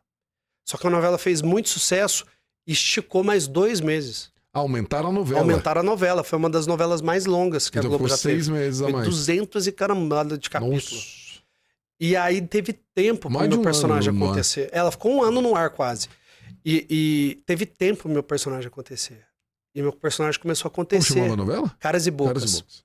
Que tinha Confundi um com Coisas macaco Legais. que Caras e pintava Bocas, lá. eu lembro. E o meu... Olha, cara, eu até arrepio. E o meu personagem foi crescendo, cara. Crescendo. E eu comecei a fazer já trabalhos. Aí me chamaram pra fazer eventos, já Tipo presença presença VIP, VIP, essas aham. coisas. E aí me chamaram pra fazer uma presença VIP no Axé Brasil, em Belo Horizonte. E foi eu, Rafael Zulu, vários atores, assim. Foi a primeira vez que eu comecei a tirar foto e dar autógrafo, né? O que você sentiu nesse primeiro momento de tirar foto? Porque você tava ficando famoso, não era pelo seu sonho que era a música, mas a Tava sua ficando imagem famoso. estava Tá conhecida. ficando famoso. Meu rosto... O primeiro lugar que eu fui tirar foto foi indo pro aeroporto, pro Axé Brasil, que chegou uma menina e falou, tira uma foto comigo, eu assisto o Theo da novela, não sei o quê. E eu tirei. Você lembra que foi a sua primeira Foi a foto? primeira foto, foi no aeroporto. Porque até então eu tinha ficado ali também enclausurado 1 mês no estúdio, sem sair, Sim, né, sim, todo sim. dia. E saía igual um pavão, assim, pra ver se o povo me conhecia, né, nos shopping, assim. E aí fui fazer o Axé Brasil, cara. E aí a gente foi, aí tinha um camarote dentro do camarote. Aí eu tava lá, conheci a Paula Fernandes lá, que também não tinha virado ainda, eu lembro direitinho disso. Ela tava começando. Tava também, começando, 2009, aí a gente 2010, conheceu, tava o Bruninho do vôlei, que tava bem, aquela turma que depois virou a turma do Neymar depois, Rafael Tá. Zulu, começou ali, Aquela o galerinha Bruninho, Zulu, a gente tava ali. O tudo Neymar junto. nessa época ainda não tava. Não, né? nem Que tinha, eu acho que ele começou a aparecer nem em tinha 2010 no aparecido ainda, Santos, não. é. Mas o Bruninho e o Zulu ficaram muito próximos nessa época. E depois eles criaram o grupo com o Luciano Huck, com a galera. E aí a gente ficou junto, cara. E aí eu tava ali, aí chegou uma menina assim. Aí a gente saía do camarote, ficava andando no camarote. Aí uma menina, tira foto comigo. Aí tirou 1, 2, 3. Aí juntou uma turminha, cara. E aí eu me senti. E o Nesse Zulu, momento falou, e história o aí. Rafael Zulu do lado ali, olhando, cara. Essa história é muito boa. Você Eu, lembra putz, do sentimento, do explodir? Não, era um sentimento... Escuta essa história, cara. Ah, Era felicidade, né? Tipo, se achando, já querendo pegar uma mulher ali, Sei, solteiro, sei. não sei o quê. Aí uma menina chegou e falou assim, quem que é ele? Quem que é ele? Aí outra falou assim, o Matheus, do Jorge Matheus. Aí o Zulu, Jorge Matheus tinha acabado de estourar, cara. Muito bom. Aí eu olhei assim, ela, é o Matheus, você não é o Matheus? Aí eu falei assim, sou. Aí a menina vinha, eu comecei a assinar, velho, como Matheus. O Jorge ainda ia passar, agora o Matheus... O Matheus era branquinho naquela e tal, época e tal, naquela época. Magrinho, branquinho, era muito magro também.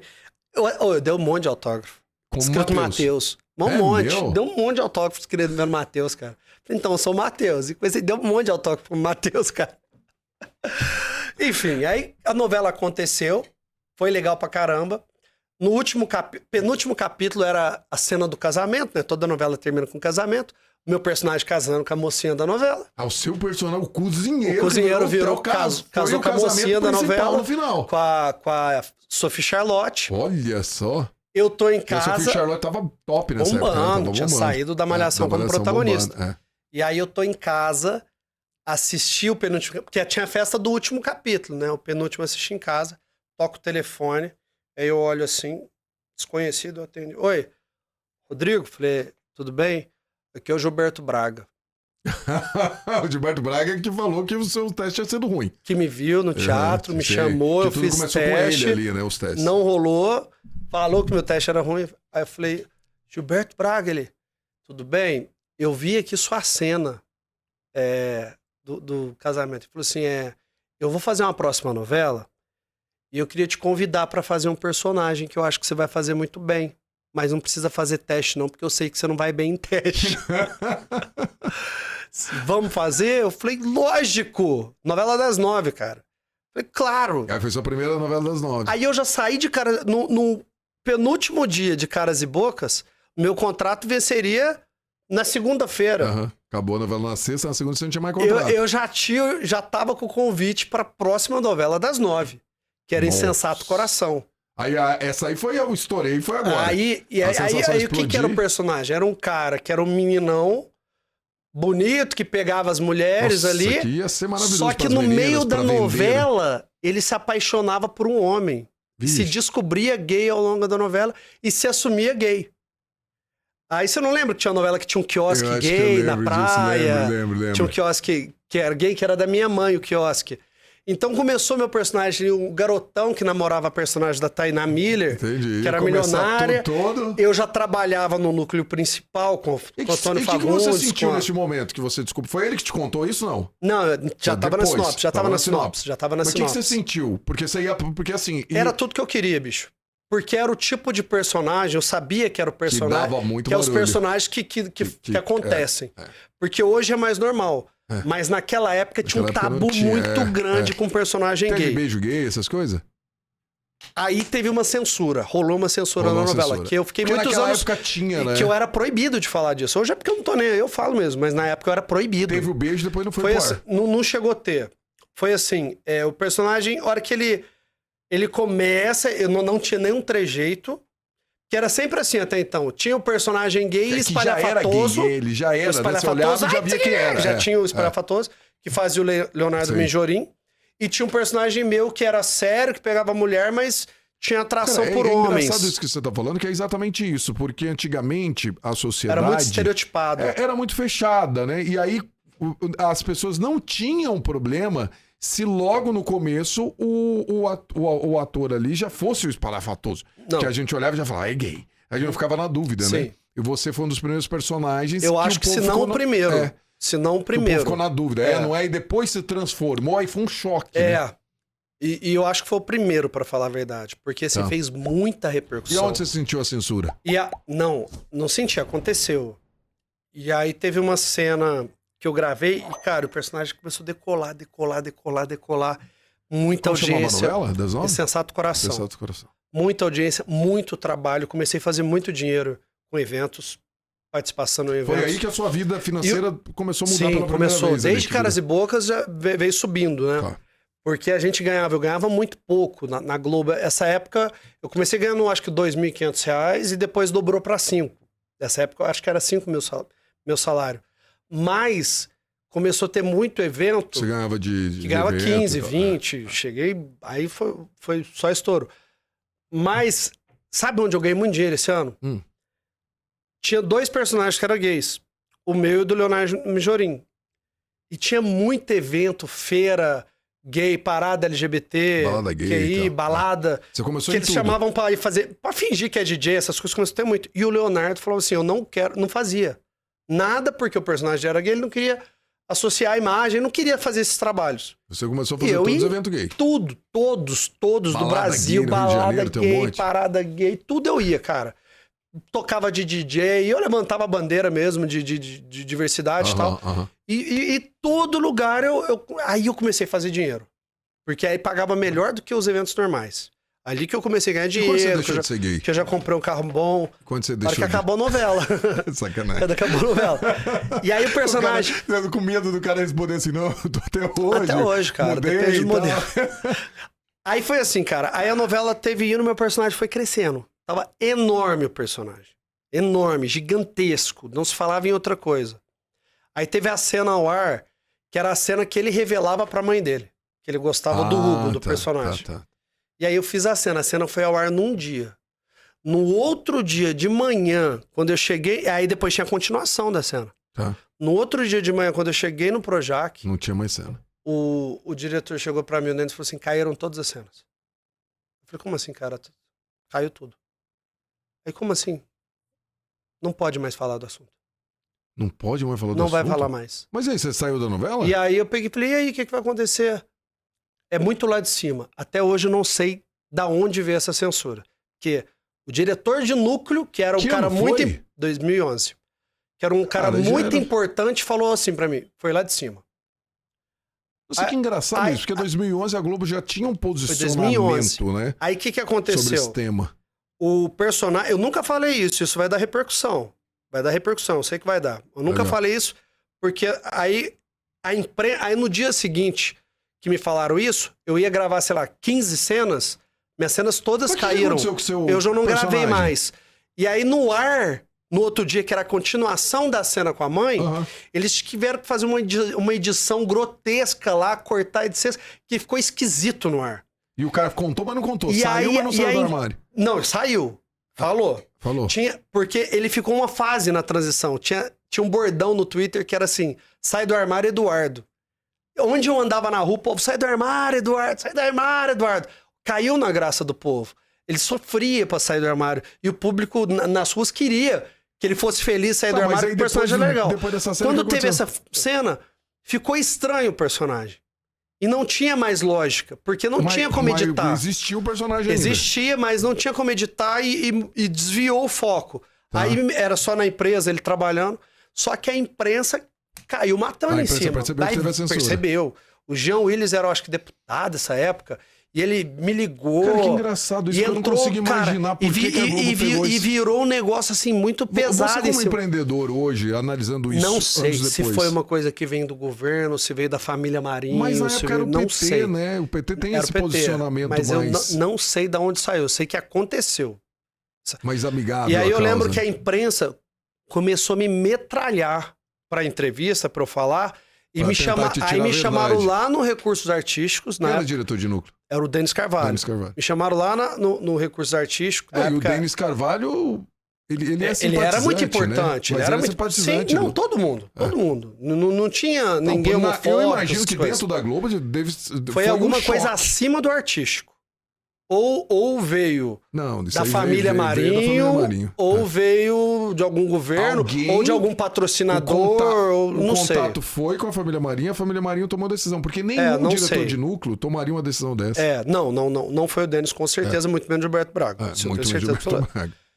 Isso eu tenho certeza. Eu sei que eles me chamaram no Recursos Artísticos, falaram assim, olha, a Jazete na época, falou assim, olha, Rodrigo, eu sei que a imprensa está muito em cima, você não conversa com a imprensa, você não fala com a imprensa, você não fala nada sobre esse assunto e pede para entrar em contato com a assessoria da Globo.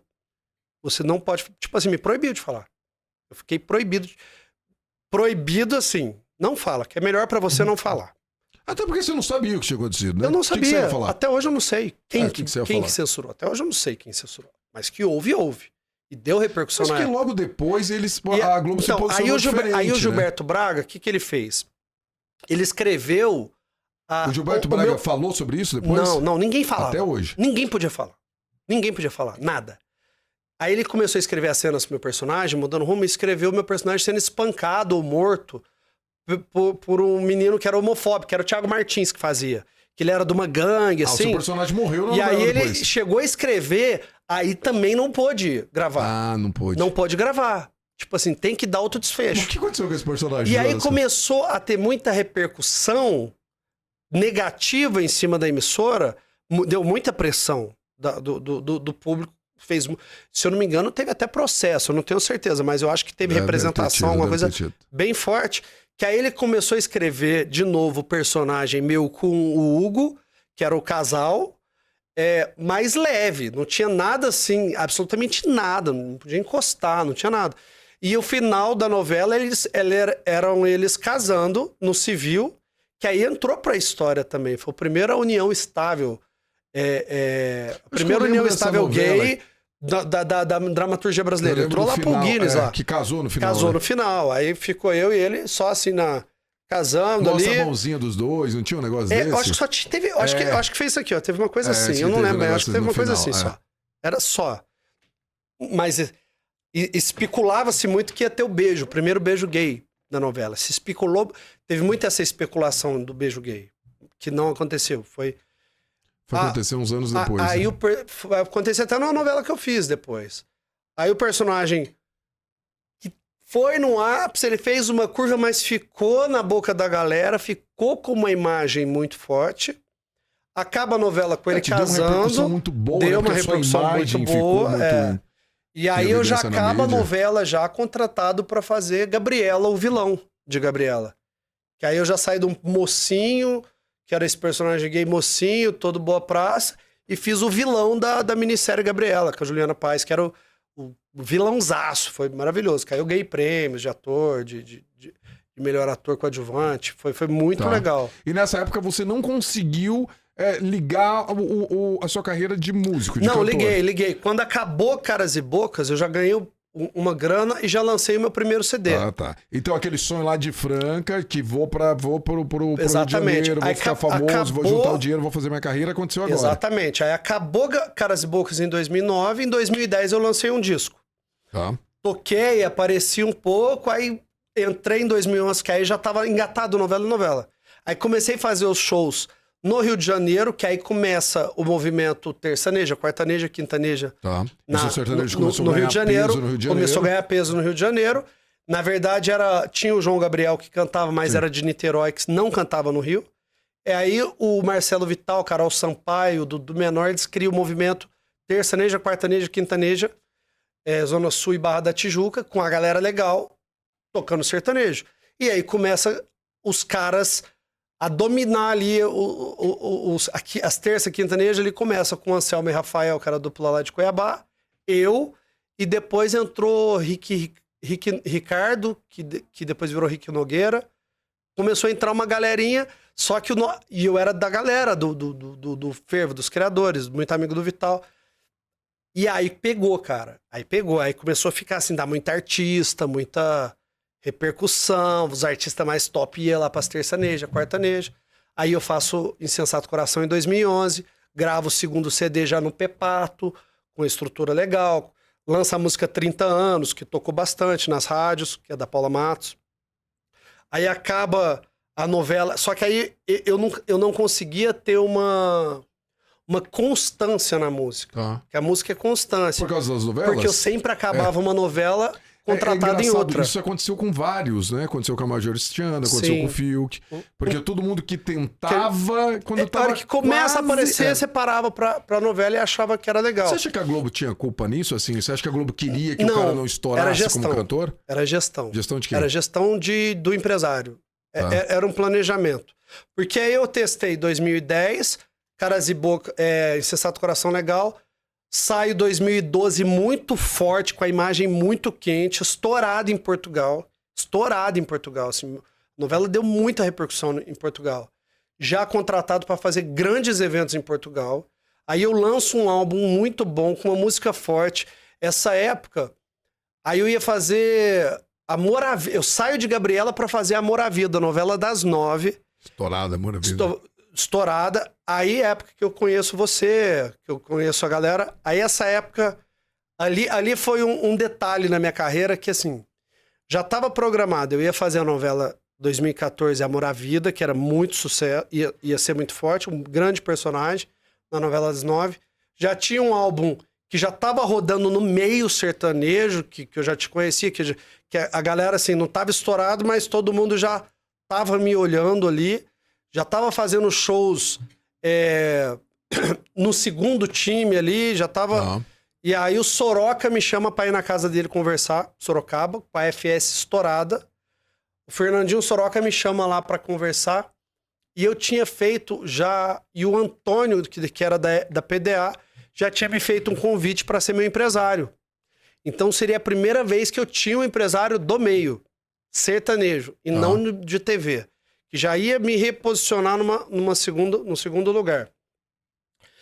E aí eu já tinha fechado com o Antônio falou, a gente vai fazer isso, isso, isso, você isso, tava fazendo isso. diferente, né? Porque a maioria dos atores que ficavam famosos e cantavam, eles pegavam alguém ali das agências. Das agências, e eu já tinha identificado esse erro. E eu falei, não vou errar. Então eu já tinha feito todo o plano, porque eu tenho essa coisa estrategista muito forte. Tá.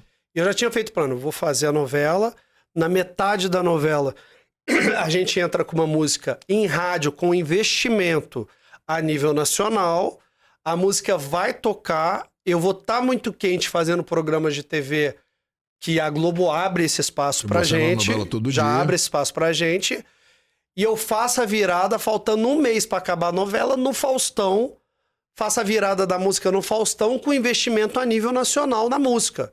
Era gol, não tinha como errar. Tá. Era gol, não tinha como errar. Essa estratégia que eu fiz. E o que aconteceu? E aí, no início, eu converso com o Antônio. Antônio, vamos fazer assim, assim, assado. Vamos fazer assim, assado. Beleza? Beleza. Antônio investindo pesado no Grupo Haas, que era o grupo pesado, investimento pesado. A gente fez um acordo ali de boca. Eu lembro do Haas. Ia rodar o contrato, não tinha rodado, o Sorocaba me chama na casa dele. Sorocaba tinha o estúdio na casa dele na época, né? E aí eu vou lá no Sorocaba, senta eu, o Sorocaba, o Fernando. E o Sorocaba, cara, vamos testar alguma coisa. Não era assim, vamos empresariar, vamos testar alguma coisa. Ó, eu tenho uma música pra você. Pegou uma música e botou pra eu ouvir. Era aquela música Gaveta. Sabe? Tá me esperando, cuidado. Que depois eles gravaram. Lembro. Do Calimã. E ele falou, cara, a gente lança essa música aqui. Ele mostrou 3 músicas. Que depois eles gravaram as 3. O Fernando cantando, se eu não me engano. Aí mostrou. Aí ele falou, aí eu falei, como vai ser? Não, a gente lança e vamos ver qual é que é.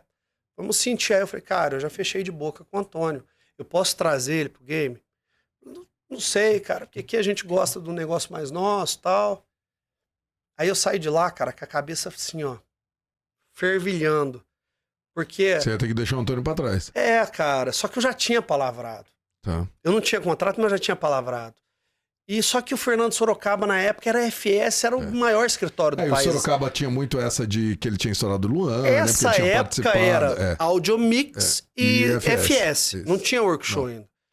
E aí eu fiquei com aquela coisa, cara, mas eu ainda sou o cara do fio do bigode. Aí eu falei, Antônio, um Sorocaba me chamou pra fazer um negócio lá. Aí ele falou, cara, fica à vontade, faz o que é melhor pra você. Foi super aberto. Eu sou muito amigo dele até hoje, meu padrinho. Aí eu falei, não, vou ficar contigo, vamos fazer o nosso plano. E fico com ele, e começa a novela, a gente lança 30 anos, bota pra tocar, a música acontece, ia até a virada, e aí ele... Só que aí nesse meio tempo, eu estourado pra caramba, fazendo evento, ganhando 50, 60 paus pra fazer evento já assim com uma posição legal, já querendo um plano de um DVD legal, que tava a época do DVD. O Antônio tinha sofrido uns baques ali no financeiro, muito no RASC, muita coisa não tinha acontecido. Eu comecei, e nessa época o Vander já vem crescendo muito, na Workshow, que ele tava com o Jonete Frederico muito forte, e lançando o Henrique Juliano, a gente já tá muito próximo. Eu comecei a olhar a gestão da Workshow do Vander, eu comecei a olhar a gestão do Sorocaba, porque não rolou, mas a gente ficou amigo, então vira e mexe eu tava ali. Eu começo a olhar a gestão da Audiomix e eu via que a minha gestão tava errada. E eu começo a falar com o Antônio, tá errado. Isso não tá legal, isso não tá certo. Eu tô vendo que tá dando certo. E o Antônio, ele é empresário de muitas coisas, mas ele não era do ramo. Hoje, assim, eu falo assim, hoje ele era um investidor, mas ele era o empresário. Tá. Mas os caras que eram empresário, aí eu conheço você... Eu vendo a gestão, eu sabia que estava andando algumas coisas não da forma que deveria. É que ele era aquele investidor que vira empresário, né? Ele era um investidor que hoje você tem muitos na sua mentoria que tinham dinheiro e a galera chegava sugando. Não sabe como fazer ali. E a galera sugava. E eu percebia que era sugada. Eu não sei se pode dizer vítima, mas é as pessoas que vão caindo pra esse, Na lábia pra esse do sistema. cara que chegou, mas eu exatamente. já fiz tal artista, mas eu já fiz, trabalhei Isso. com não sei quem, mas eu já trabalhei. Tô fazendo um Gustavo Lima, tô fazendo um Luan Santana. E aí eu olhava as planilhas, só que eu já fazia show legal. Essa época eu vendia show a 20, 30 paus. Na época já era um bom valor. Eu lembro que um dia eu tava com o Henrique Juliano no meu carro, que o Henrique viu um contrato lá de 30 mil e falou: caramba, 30 mil, bicho. Era muito dinheiro já, assim. O Henrique Juliano, imagina. Sim. A gente no carro. E depois, imagina, né? Eles já lançaram depois muito acima, que o Vander segurou eles. E aí eu vendo a gestão, eu falava: Antônio, agora é a hora da virada, agora vamos virar. Vou atrás do Jorge, consigo uma música, gravar com o Jorge Mateus, que ápice. Estourado naquela Música pronta, boa, da Marcinha Araújo, tudo pronto. Aí o Antônio, não sei, Rodrigo, se vamos desse jeito. Porque aí o Antônio caiu no conto de que todos os artistas da Globo tinham caído já. Eu já tinha identificado, você falou da gestão, que era o seguinte: não bota dinheiro no cara, porque o cara vai ficar famoso e vai vender show sozinho. Não vai precisar pôr na rádio. Não vai precisar pagar rádio. Sim. É só botar o cara na estrada que não vai... E eu já sabia que não ia rolar. E aí eu vou lá, olha a planilha, e o Antônio, vamos. Ele, não sei o quê. Melhor não. Aí eu pego e falo: Antônio, então não vai rolar, cara. Aí a gente sai. Na época, eu tinha um planejamento de botar 700 mil, que era 700 mil, eu ia lançar a música no Faustão, e com 700 mil eu ia fazer rádio a nível Brasil. Não tinha muita internet, mas eu já era muito forte na internet. Meu Instagram era um dos mais fortes do país na época. Tinha aí tudo, né? As revistas tinham. Aí abertura para fazer os encontros, Luciano Huck, já tinha essa... Então assim, se eu fizesse a música Bater Crowley, eu tava no Faustão, Na cara. época eu falava assim, né? Bater Crowley. Hoje Bater tem que Crowley lá em Spotify, cima. né? Hoje é Spotify. Quem não sabe, né? Você já deve ter explicado que Crowley era as rádios tops. Então eu tinha, só que aí eu não tinha esse dinheiro. Que eu tinha comprado um apartamento já, eu não tinha esse dinheiro e não consegui. Aí eu fui até o Vander, e aí, Vander, vamos fazer alguma coisa e tal. O dia que eu te conheci, você tava com o Vander. Foi através do Vander. A gente é muito amigo. O Vander é um dos caras que eu gosto muito, muito do meio. E ele falou: Rodrigo, não tem como eu investir agora, porque eu tô investindo no Henrique Juliano. Mas espera. Daqui a pouco chega a sua hora. Mas ninguém contava que o Henrique Juliano ia ser tão rápido também. Sim. Ninguém contava que ia ser tão rápido. Você sabe que o Henrique Juliano tem uma passagem, eu lembro da data, porque eu sou muito bom de data, e lembro porque era o lançamento de um DVD do Luan, daquele do Rio de Janeiro, e a data era 21 de abril de 2011, lá em Brasília. O Henrique Juliano, com o pai deles e com a Nininha, porque a Nininha foi a primeira pessoa que identificou e tal, antes de ir pro Wander, e eles ficaram na porta do hotel me esperando e tentando me convencer a ser empresário deles. Você contou. Aí acabou que eu o Luan tava estourado, precisava de muita atenção, e aí não foi, ele foi pro Wander e logo depois eles estouraram. O Cláudio levou eles pro Wander. E nessa época foi curioso, porque aí eu tava com um contrato com o Antônio, e aí eu lanço uma dupla cômica. Zé Barreira e Catuaba. Você lançou o Zé Barreira e Catuaba nessa mesma época. Catuaba, nessa mesma época. Eu tinha o trabalho sério com o Pepato, e junto com o Thales e o Barreiro Bruno, meus amigos de Franca, a gente cria o Zé Barreira e Catuaba. Eu falei: cara, a gente tem que ser uma coisa assim. Tanto que a imagem era bigode, óculos fechados e um capacete de exército. Eu lembro. Pra não ver a cara, quem que era a cara. É engraçado, porque hoje tá surgindo lá em Goiás e Tocantins um movimento que chama Eletrofunk. E o DJ Jiraiya, que é um dos homens mais fortes desse movimento, deste momento, ele tá fazendo exatamente isso. Ele tem bigode, aí um chapéuzinho assim todo estranho, uma argolona assim, e coloca um anão, o Patá de Patatá, um monte de personagem, e ele mesmo não canta porque ele é meio DJ, assim. E é um movimento que tá crescendo de novo. Então, isso aí a gente criou lá em 2014. Não tinha ninguém. A nossa referência era Mamonas Assassinas, só. Sim. Não tinha mais ninguém. Sim. Então eu queria fazer. Tanto que a música O Lobo e o Frango, que tocou bastante... É o do Mecânico? Não, O Lobo e o Frango é Deixa eu sentar, morder a fronha, ser uma biba sem vergonha. Não. Qual era do Mecânico? Singelo Mecânico. Singelo Mecânico. Eu lembro que a gente estava compondo o CD inteiro autoral, todas as músicas. A gente sentava assim, eu tava com o violão compondo, aí eu falei: cara, a gente precisa de um Robocop gay, cara. O Mamonas tinha um Robocop gay, a gente precisa de uma música do Robocop gay. Eu tinha feito um personagem gay, eu sabia o poder, mas não podia ser uma música também de ofender, de sacanear, sim. não. Eu falei, tem que Tinha ser uma coisa tem que ser na incômica, primeira pessoa. engraçada. Tem que ser na primeira da primeira pessoa. Eu falei, pessoa. tem que ser na primeira pessoa. Aí a gente começa, aí o Barreiro, ele tem muito aquela coisa do Giovanni. Ei. Aí ele começa. Eu sou um lobo solitário. Aí a gente pulou nessa música é linha. muito boa, cara. Aí nós, quem manda aqui nesse sertão? Aí a gente cria o Lobo e o Frango, faz o clipe, eu escrevo o roteiro do clipe, já tinha muita noção de câmera e tal, escrevo o roteiro do clipe, chamo o Toninho Mesquita, a gente pega... Muito louco, olha o movimento. Eu gravava com o Pepato, essa época. E eu tava fazendo repertório, porque o Pepato era o cara que o Antônio gostava. Maneiro, o Pepato no auge dele. E aí o Zé Barreiro Catuaba, como era um projeto meu, eu que ia investir. Então eu já tava assim, eu não tinha os 700 mil que eu precisava pra música, mas eu tinha pra soltar coisa na internet. E Zé Barreiro Catuaba era fora de tudo, não tinha nada igual. O Marcos, do Marcos Bellucci, me manda uma música pra eu ver se eu queria gravar. Eu escutei a música e falei, nossa, música boa, até gravei, elemento surpresa. Falei, quem que fez isso aqui? Ele falou, cara, um cara lá de Santo André, velho. O cara grava no estúdio dele, cobra R$200. Aí eu falei, puta, velho, mas eu olhei a qualidade e falei, esse cara é muito bom. Era uma guia muito foda. Eu falei, dá o contato desse cara aí. Aí ele pega e me dá o contato do cara. Aí eu pego e ligo pro cara, irmão, tudo bem? Aqui é o Rodrigo Andrade. Ô, cara, beleza? Eu falei, o Marcos passa o telefone.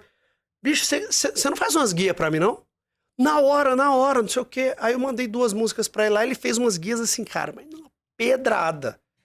Eu falei, onde é seu estúdio? Ele falou, não, cara, aqui na minha... Não lembro se era Santo André. Bom, acho que era Santo André. Aqui de São Paulo. É, aqui em São Paulo.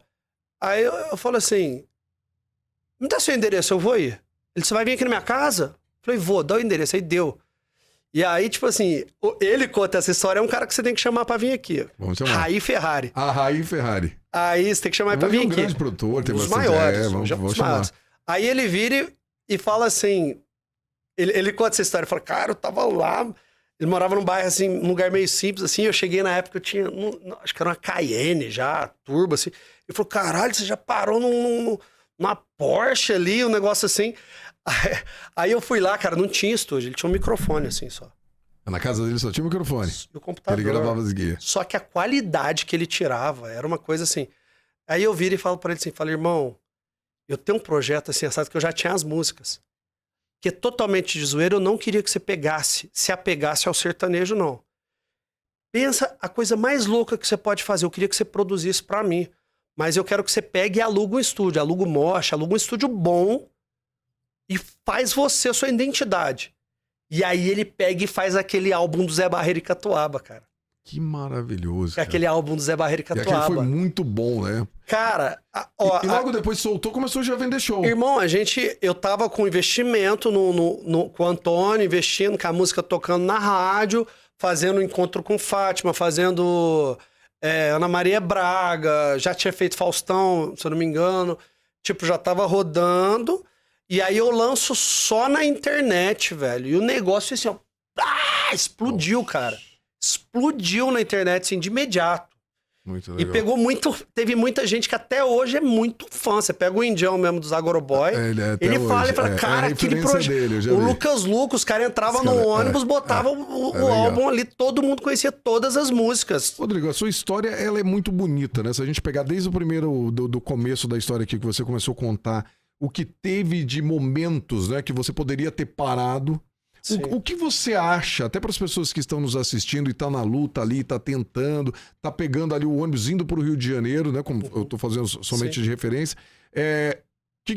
O que você deixa de positivo para eles, de palavra, de aconselhamento para essas pessoas que estão lutando para conseguir o sonho? Cara, uma frase tem uma frase que eu gosto muito, porque tem toda essa história aí, a gente... Daria pra ficar aqui 3 horas falando. Que eu faço o Zé Barreiro e Catuaba, depois acontece problemas e tal. Em 2018 eu decido parar com novelas. Aí eu faço Jesus, minha última novela. Tá. Depois fiz várias, né? Mas Jesus já foi na Jesus Record. Foi a Record. Eta Mundo Bom na Globo. Acaba meu contrato na Globo. Puta momento ruim, cabeça ruim, depressão. muitas coisas ruins. Isso peso, eu acho que veio é legal. peso. Nós já estamos com o horário meio estourado aqui, mas eu queria muito passar por esse, eu não poderia acabar sem a gente falar isso. Depois disso tudo, vem uma depressão. Vem a depressão. Depois de tudo. A hora que conquista tudo. Hoje que você olha isso, tá? Porque eu falo isso muito com a minha esposa. Hoje eu olho um momento também que depois que eu conquistei tudo que eu não mais do que eu imaginava, chegou no momento que eu também fiquei muito mal emocionalmente, queria saber de mais nada, queria saber de mais ninguém, fui embora para os Estados Unidos. Exatamente. Hoje, olhando, eu vejo o que eu poderia ter feito para ter evitado isso e tentado continuar no mercado de alguma forma, sem ter passado por esse problema, né? Por essa confusão de pensamentos aí que depois acaba virando uma depressão. Todo mundo passa. A maioria. Dá para ser evitado? Dá. De que forma? Com toda certeza do mundo. Eu falo porque assim, aconteceu comigo, num auge, depressão. Muita gente passa por isso, Gustavo Lima passou, acho que o Luan também teve um Pra mim, eu acho que é na questão de quando você tá no processo. Se Não você cara. entrar no processo... Eu sei o que é. Deus. Então, mas se você já entrar no processo, já firme com Deus... Firme com Deus. E pensando em todos os momentos... E sabe uma coisa que eu falo para os meus mentorados que ajuda muito? Você já imaginar como se tivesse acontecido. Uhum. E fazer esse exercício diariamente. Por exemplo, ó... Mas isso pra chegar lá, né? Mas aí você já vai se preparando, o seu cérebro já vai entendendo de como você vai reagir com a fama e como você faria. Por exemplo, eu falo para eles, olha, faz exercício, começa a imaginar que vocês estão estourados, e agora? O que Mas você não tá é pensando? a fama. Mas não é a fama. Não é a pressão. Não é. É tudo que vem em volta ali. Não é, cara. Eu falo por experiência própria, porque assim, primeiro vem fama, junto vem dinheiro, junto vem poder. Sim. Junto vem conquistas Então, pessoais. mas tudo isso já pode ser administrado antes. Pode ser. Uma família, por exemplo. Pode ser. Então, vamos pegar um jogador de futebol como exemplo, tá? Pra gente sair da linha aqui da música. Se você pegar alguns jogadores que a gente conhece. Vamos pegar o Ronaldinho Gaúcho como exemplo. O Ronaldinho Gaúcho é um cara que ele jogou bem, ele teve uma história, mas ele parou cedo porque ele era um cara que ele tinha um estilo de vida diferente do Cristiano Ronaldo e do Messi, por exemplo. Só se você pegar, o que os dois são? Muito família. Base familiar, né? Base familiar. E a base familiar, ela anda muito junto com fé em Deus. Sim. Né? Eu sempre tive base familiar muito forte. Sempre tive.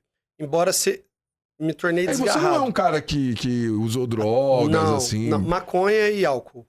Maconha foi seu negócio. E álcool. Álcool teve uma época que eu bebia muito. Você acha que isso ajudou você a chegar na depressão? É porque, assim, a fama, ela traz uma coisa que é muito perigosa, que é poder. Sim. O poder da pessoa famosa, ela te dá acesso a lugares que quem tem dinheiro não entra. Sim. Verdade. Ela te dá acessos que pessoas que têm dinheiro pra caramba não entram. Então, esse poder, se a gente começa a acreditar que a gente... O que você tá falando é uma coisa muito interessante. Ela te dá esse acesso. Tem gente bilionária que não consegue entrar, sentar nas mesas que um ator consegue sentar, exatamente. Que um artista estourado consegue sentar. Ela traz esse acesso, que é Sim. poder.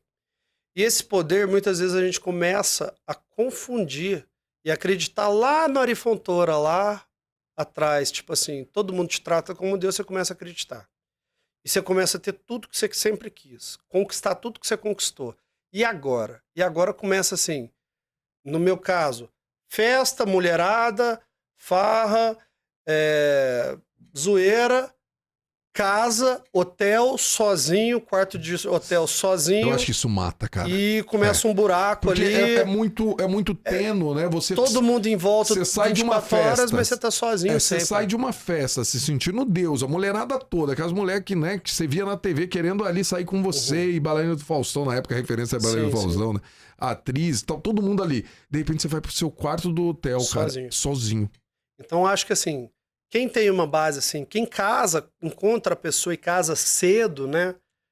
Eu casei depois, já tinha acontecido tudo isso. Mas quem casa cedo, tem filhos, já constitui uma família, eu acho que, quando que ele preenche chega mais. Quando ele chega ali, que seria o quarto do hotel dele, é a casa, né? Exato. Que tem a esposa, que tem os filhos. Exato. Eu nessa época, eu fiquei muito tempo assim... Não tinha, né? Tipo, eu tinha minha casa, mas eu estava aqui, encontrava contigo. O que você vai fazer semana toda? Vamos pra Londrina. Eu pegava avião junto, ia pra Londrina, ia parar em Foz do Iguaçu, ia parar em Floripa. E sempre tentando preencher esse vazio, né? E sempre com farra, com bebida, festa, mulher. Isso. Só que você sempre fica sozinho, é um buraco, cara. E a família é a base pra Deus também, né, cara? Sim. A família... A porta de entrada pra Deus, né? É a base para Deus. Família, E hoje eu vejo assim, eu falava isso, eu falava, cara, eu sinto um vazio que eu não sei o que é. Eu tenho tudo que eu sempre quis. Sempre tive fé em Deus, eu conquistei tudo por Deus. Sim, sim. Mas eu falava, cara, é um vazio, esse vazio era a presença do Espírito dela. É porque esse vazio ele pode ser muito relativo, né? Pra mim, por exemplo, pra você, é família. Para as outras pessoas pode ser uma outra coisa. Mas a fé tem que ter. É o Espírito Tem que ter a fé em Deus, né? Essa outra coisa que eu tô dizendo é assim, pode ser, sei lá, tem gente que hoje em dia tá, né, é o meu cachorro, não vive sem cachorro. Eu conheço pessoas que o cachorro hoje é o negócio, porque ele transferiu toda aquela energia, aquelas coisas pro cachorro. Sim. Né? Mas a fé em Eu tenho Deus... isso também, muito afeto com meus cães. Mas hoje eu ouvi uma frase que é o seguinte, a gente só fica completo com algo que ninguém pode roubar da gente. Por exemplo, se você coloca tudo em cima de um cachorro, de uma esposa que seja, aí a esposa te larga, acontece alguma coisa, então assim... o cachorro morre, né? O cachorro morre. O preenchimento, eu falo que é Deus, sem sombra de dúvida para mim é isso, porque quando você tem Deus dentro, o Espírito Santo dentro, e não é um papo de... Eu não tenho uma religião, uma instituição específica, não. Mas eu defendo muito o Espírito Santo e Deus, cada um dá o nome que quiser. Quando você está completo ali, nada pode te roubar, nada pode te roubar isso. Então, pode te roubar seu carro, pode te roubar sua casa, sua esposa pode te largar. Um acesso a isso é a gratidão, sem sombra de dúvida. Então, a gratidão, será que ela deveria vir antes ou depois disso? Porque isso Antes. é uma discussão muito grande. Antes. Eu acho que tem que ser antes. Porque quando você é grato, tudo você coloca na frente, porque gratidão e Deus, cara, não tem como você separar. Se você não for grato, você não tem. Você não tem Deus. Se você não for grato, você não tem. A pessoa que não tem gratidão, você pode ver, normalmente ela não acredita em Deus. Eu era muito reclamão, cara. Eu era chato pra caramba. Pessoa que não tem gratidão eu reclamava de tudo. Às vezes acontecia coisa boa comigo. Você reclamava. Eu reclamava. Eu era muito chato. Achava que ia dar uma merda porque tinha acontecido uma coisa boa era e chato, tinha que dar um problema porque tá acontecendo coisa boa. Tipo assim, acontecia coisa boa. É bom, mas podia estar melhor, sabe? Podia ter acontecido isso. Tipo, ele ia lá, sei lá, fiz Faustão lá. E aí, segunda-feira, quantos que vendeu? Ah, vendeu 10 show. Nossa, que merda, achei que ia vender uns 100. Sabe? Tipo, eu era assim, cara. Eu era chato. E eu virei essa chave através do Danilo Gentili. Dei graça em todos os momentos. Hoje, quando acontece uma coisa ruim comigo, eu agradeço. Eu agradeço. É porque Deus pode estar te preparando para algo. Eu agradeço tudo. É porque às vezes a gente tá naquela, né? Você foi fazer uma coisa, deu errado. Aí você vai fazer outra coisa, dá errado. Cara, pode ser o jeito de Deus, que pra mim é isso, que Deus não tem como ele vir como pessoa aqui. Ele vai pegar e o que Deus vai falar? Peraí, o Rodrigo tá tentando ir pro lugar errado, gente. Não foi isso que eu planejei pra ele, não é esse caminho. O que ele faz? Ele fecha a porta.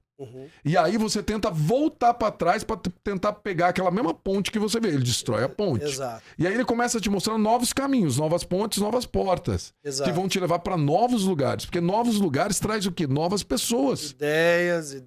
Ideias. Ações, resultados. Uma nova visão sobre as coisas. Sim. Então eu aconselho muitas pessoas a isso. Tentar sempre estar ali mudando. Sempre estar buscando coisas novas. Não funcionou uma coisa, vai buscar o outro, porque vai funcionar. E é o que a sua história mostra muito isso. Que você foi ali, você foi o quê? Perseverante. Sim, muito. Determinado. Eu tive uma coisa que é de muito aqui, ó. E no braço. No braço. E hoje, só pra encurtar aqui, hoje até uma dica pra quem tá começando, que eu dou assim, quando a gente tá alinhado, mente, corpo, espírito, assim, com o espiritual 100% alinhado, sendo uma pessoa correta, bacana, as coisas acontecem de formas mágicas, Anderson. Porque eu forcei muito a música, eu forcei muito a televisão e conquistei muita coisa no braço que me deixou cansado, que me deixou exausto a ponto de querer parar com tudo. A pandemia, eu tinha voltado com o projeto Zé Barreiro Catuaba, só que como o Rodrigo Andrade. Em 2018, em 2019, a gente acerta muita coisa, começa a andar, vem uma pandemia. Ou seja, mais uma vez eu vim no braço, e aí quando acontece a pandemia, eu viro e falo assim, cara, cansei, não quero mais. Chega, tá bom, vou parar, não quero mais área artística, vou fazer outras coisas. Fico a pandemia inteira até agora, 2024, primeiro semestre inteiro, assim, até final de 2023, parado, morando praticamente no mato, com a vida legal, fugindo. Tem entrevista, não quero aparecer, não quero ver nada, não quero ver ninguém. tô bem, já curei a depressão, já me encontrei com Deus. E aí, o que acontece? Eu, muito alinhado espiritualmente, começo a faltar o palco de novo, que não adianta. Eu, putz, vontade de fazer show, cara. E aí eu vou no show. Esses dias eu fui num show do Emílio Eduardo, cara. Tava do lado da fazenda, eles me chamaram, eu fui. E aí o Emílio me chama no palco, eu começo a cantar ali, canto 3, 4 músicas, e aquilo já vem aquele fogo de novo. Que já cutucou ali, já mexeu. O tempo. E aí já vem aquele fogo, só pra finalizar, e aí eu começo a falar, cara, aí eu entrego pra Deus. Falo, Deus, eu quero voltar, mas sem expectativa de ir pro primeiro time, sem expectativa de ganhar dinheiro, sem expectativa de forçar. Faça a sua vontade, cara. Eu vou fazer o que você colocar no meu caminho, eu vou fazendo. E aí eu saio, venho para São Paulo, 100% botando o pé e Deus colocando o chão. Eu colocando o pé e Deus colocando o chão. Cara, eu ouvi uma música esses dias. E as coisas começam a acontecer, eu cara, ouvi de uma forma música mágica. da Gabi, que é esposa do Marquinhos Malaquias. Ele vai lançar uma música com participação do César Menotti e Fabiano que fala exatamente isso.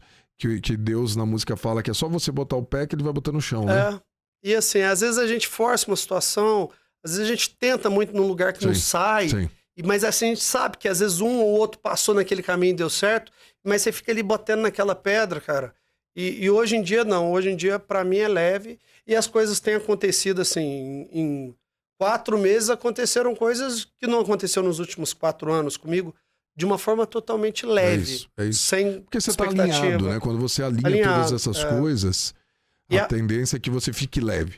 E a frase que eu ia falar, que a mensagem que você pediu, é o seguinte: eu ouvi isso quando eu era criança, do Ayrton Senna falando. Não importa de onde você veio, não importa o seu grau escolar, não importa se você é branco, preto, amarelo, não importa se você é rico, pobre, do mais baixo ao mais alto.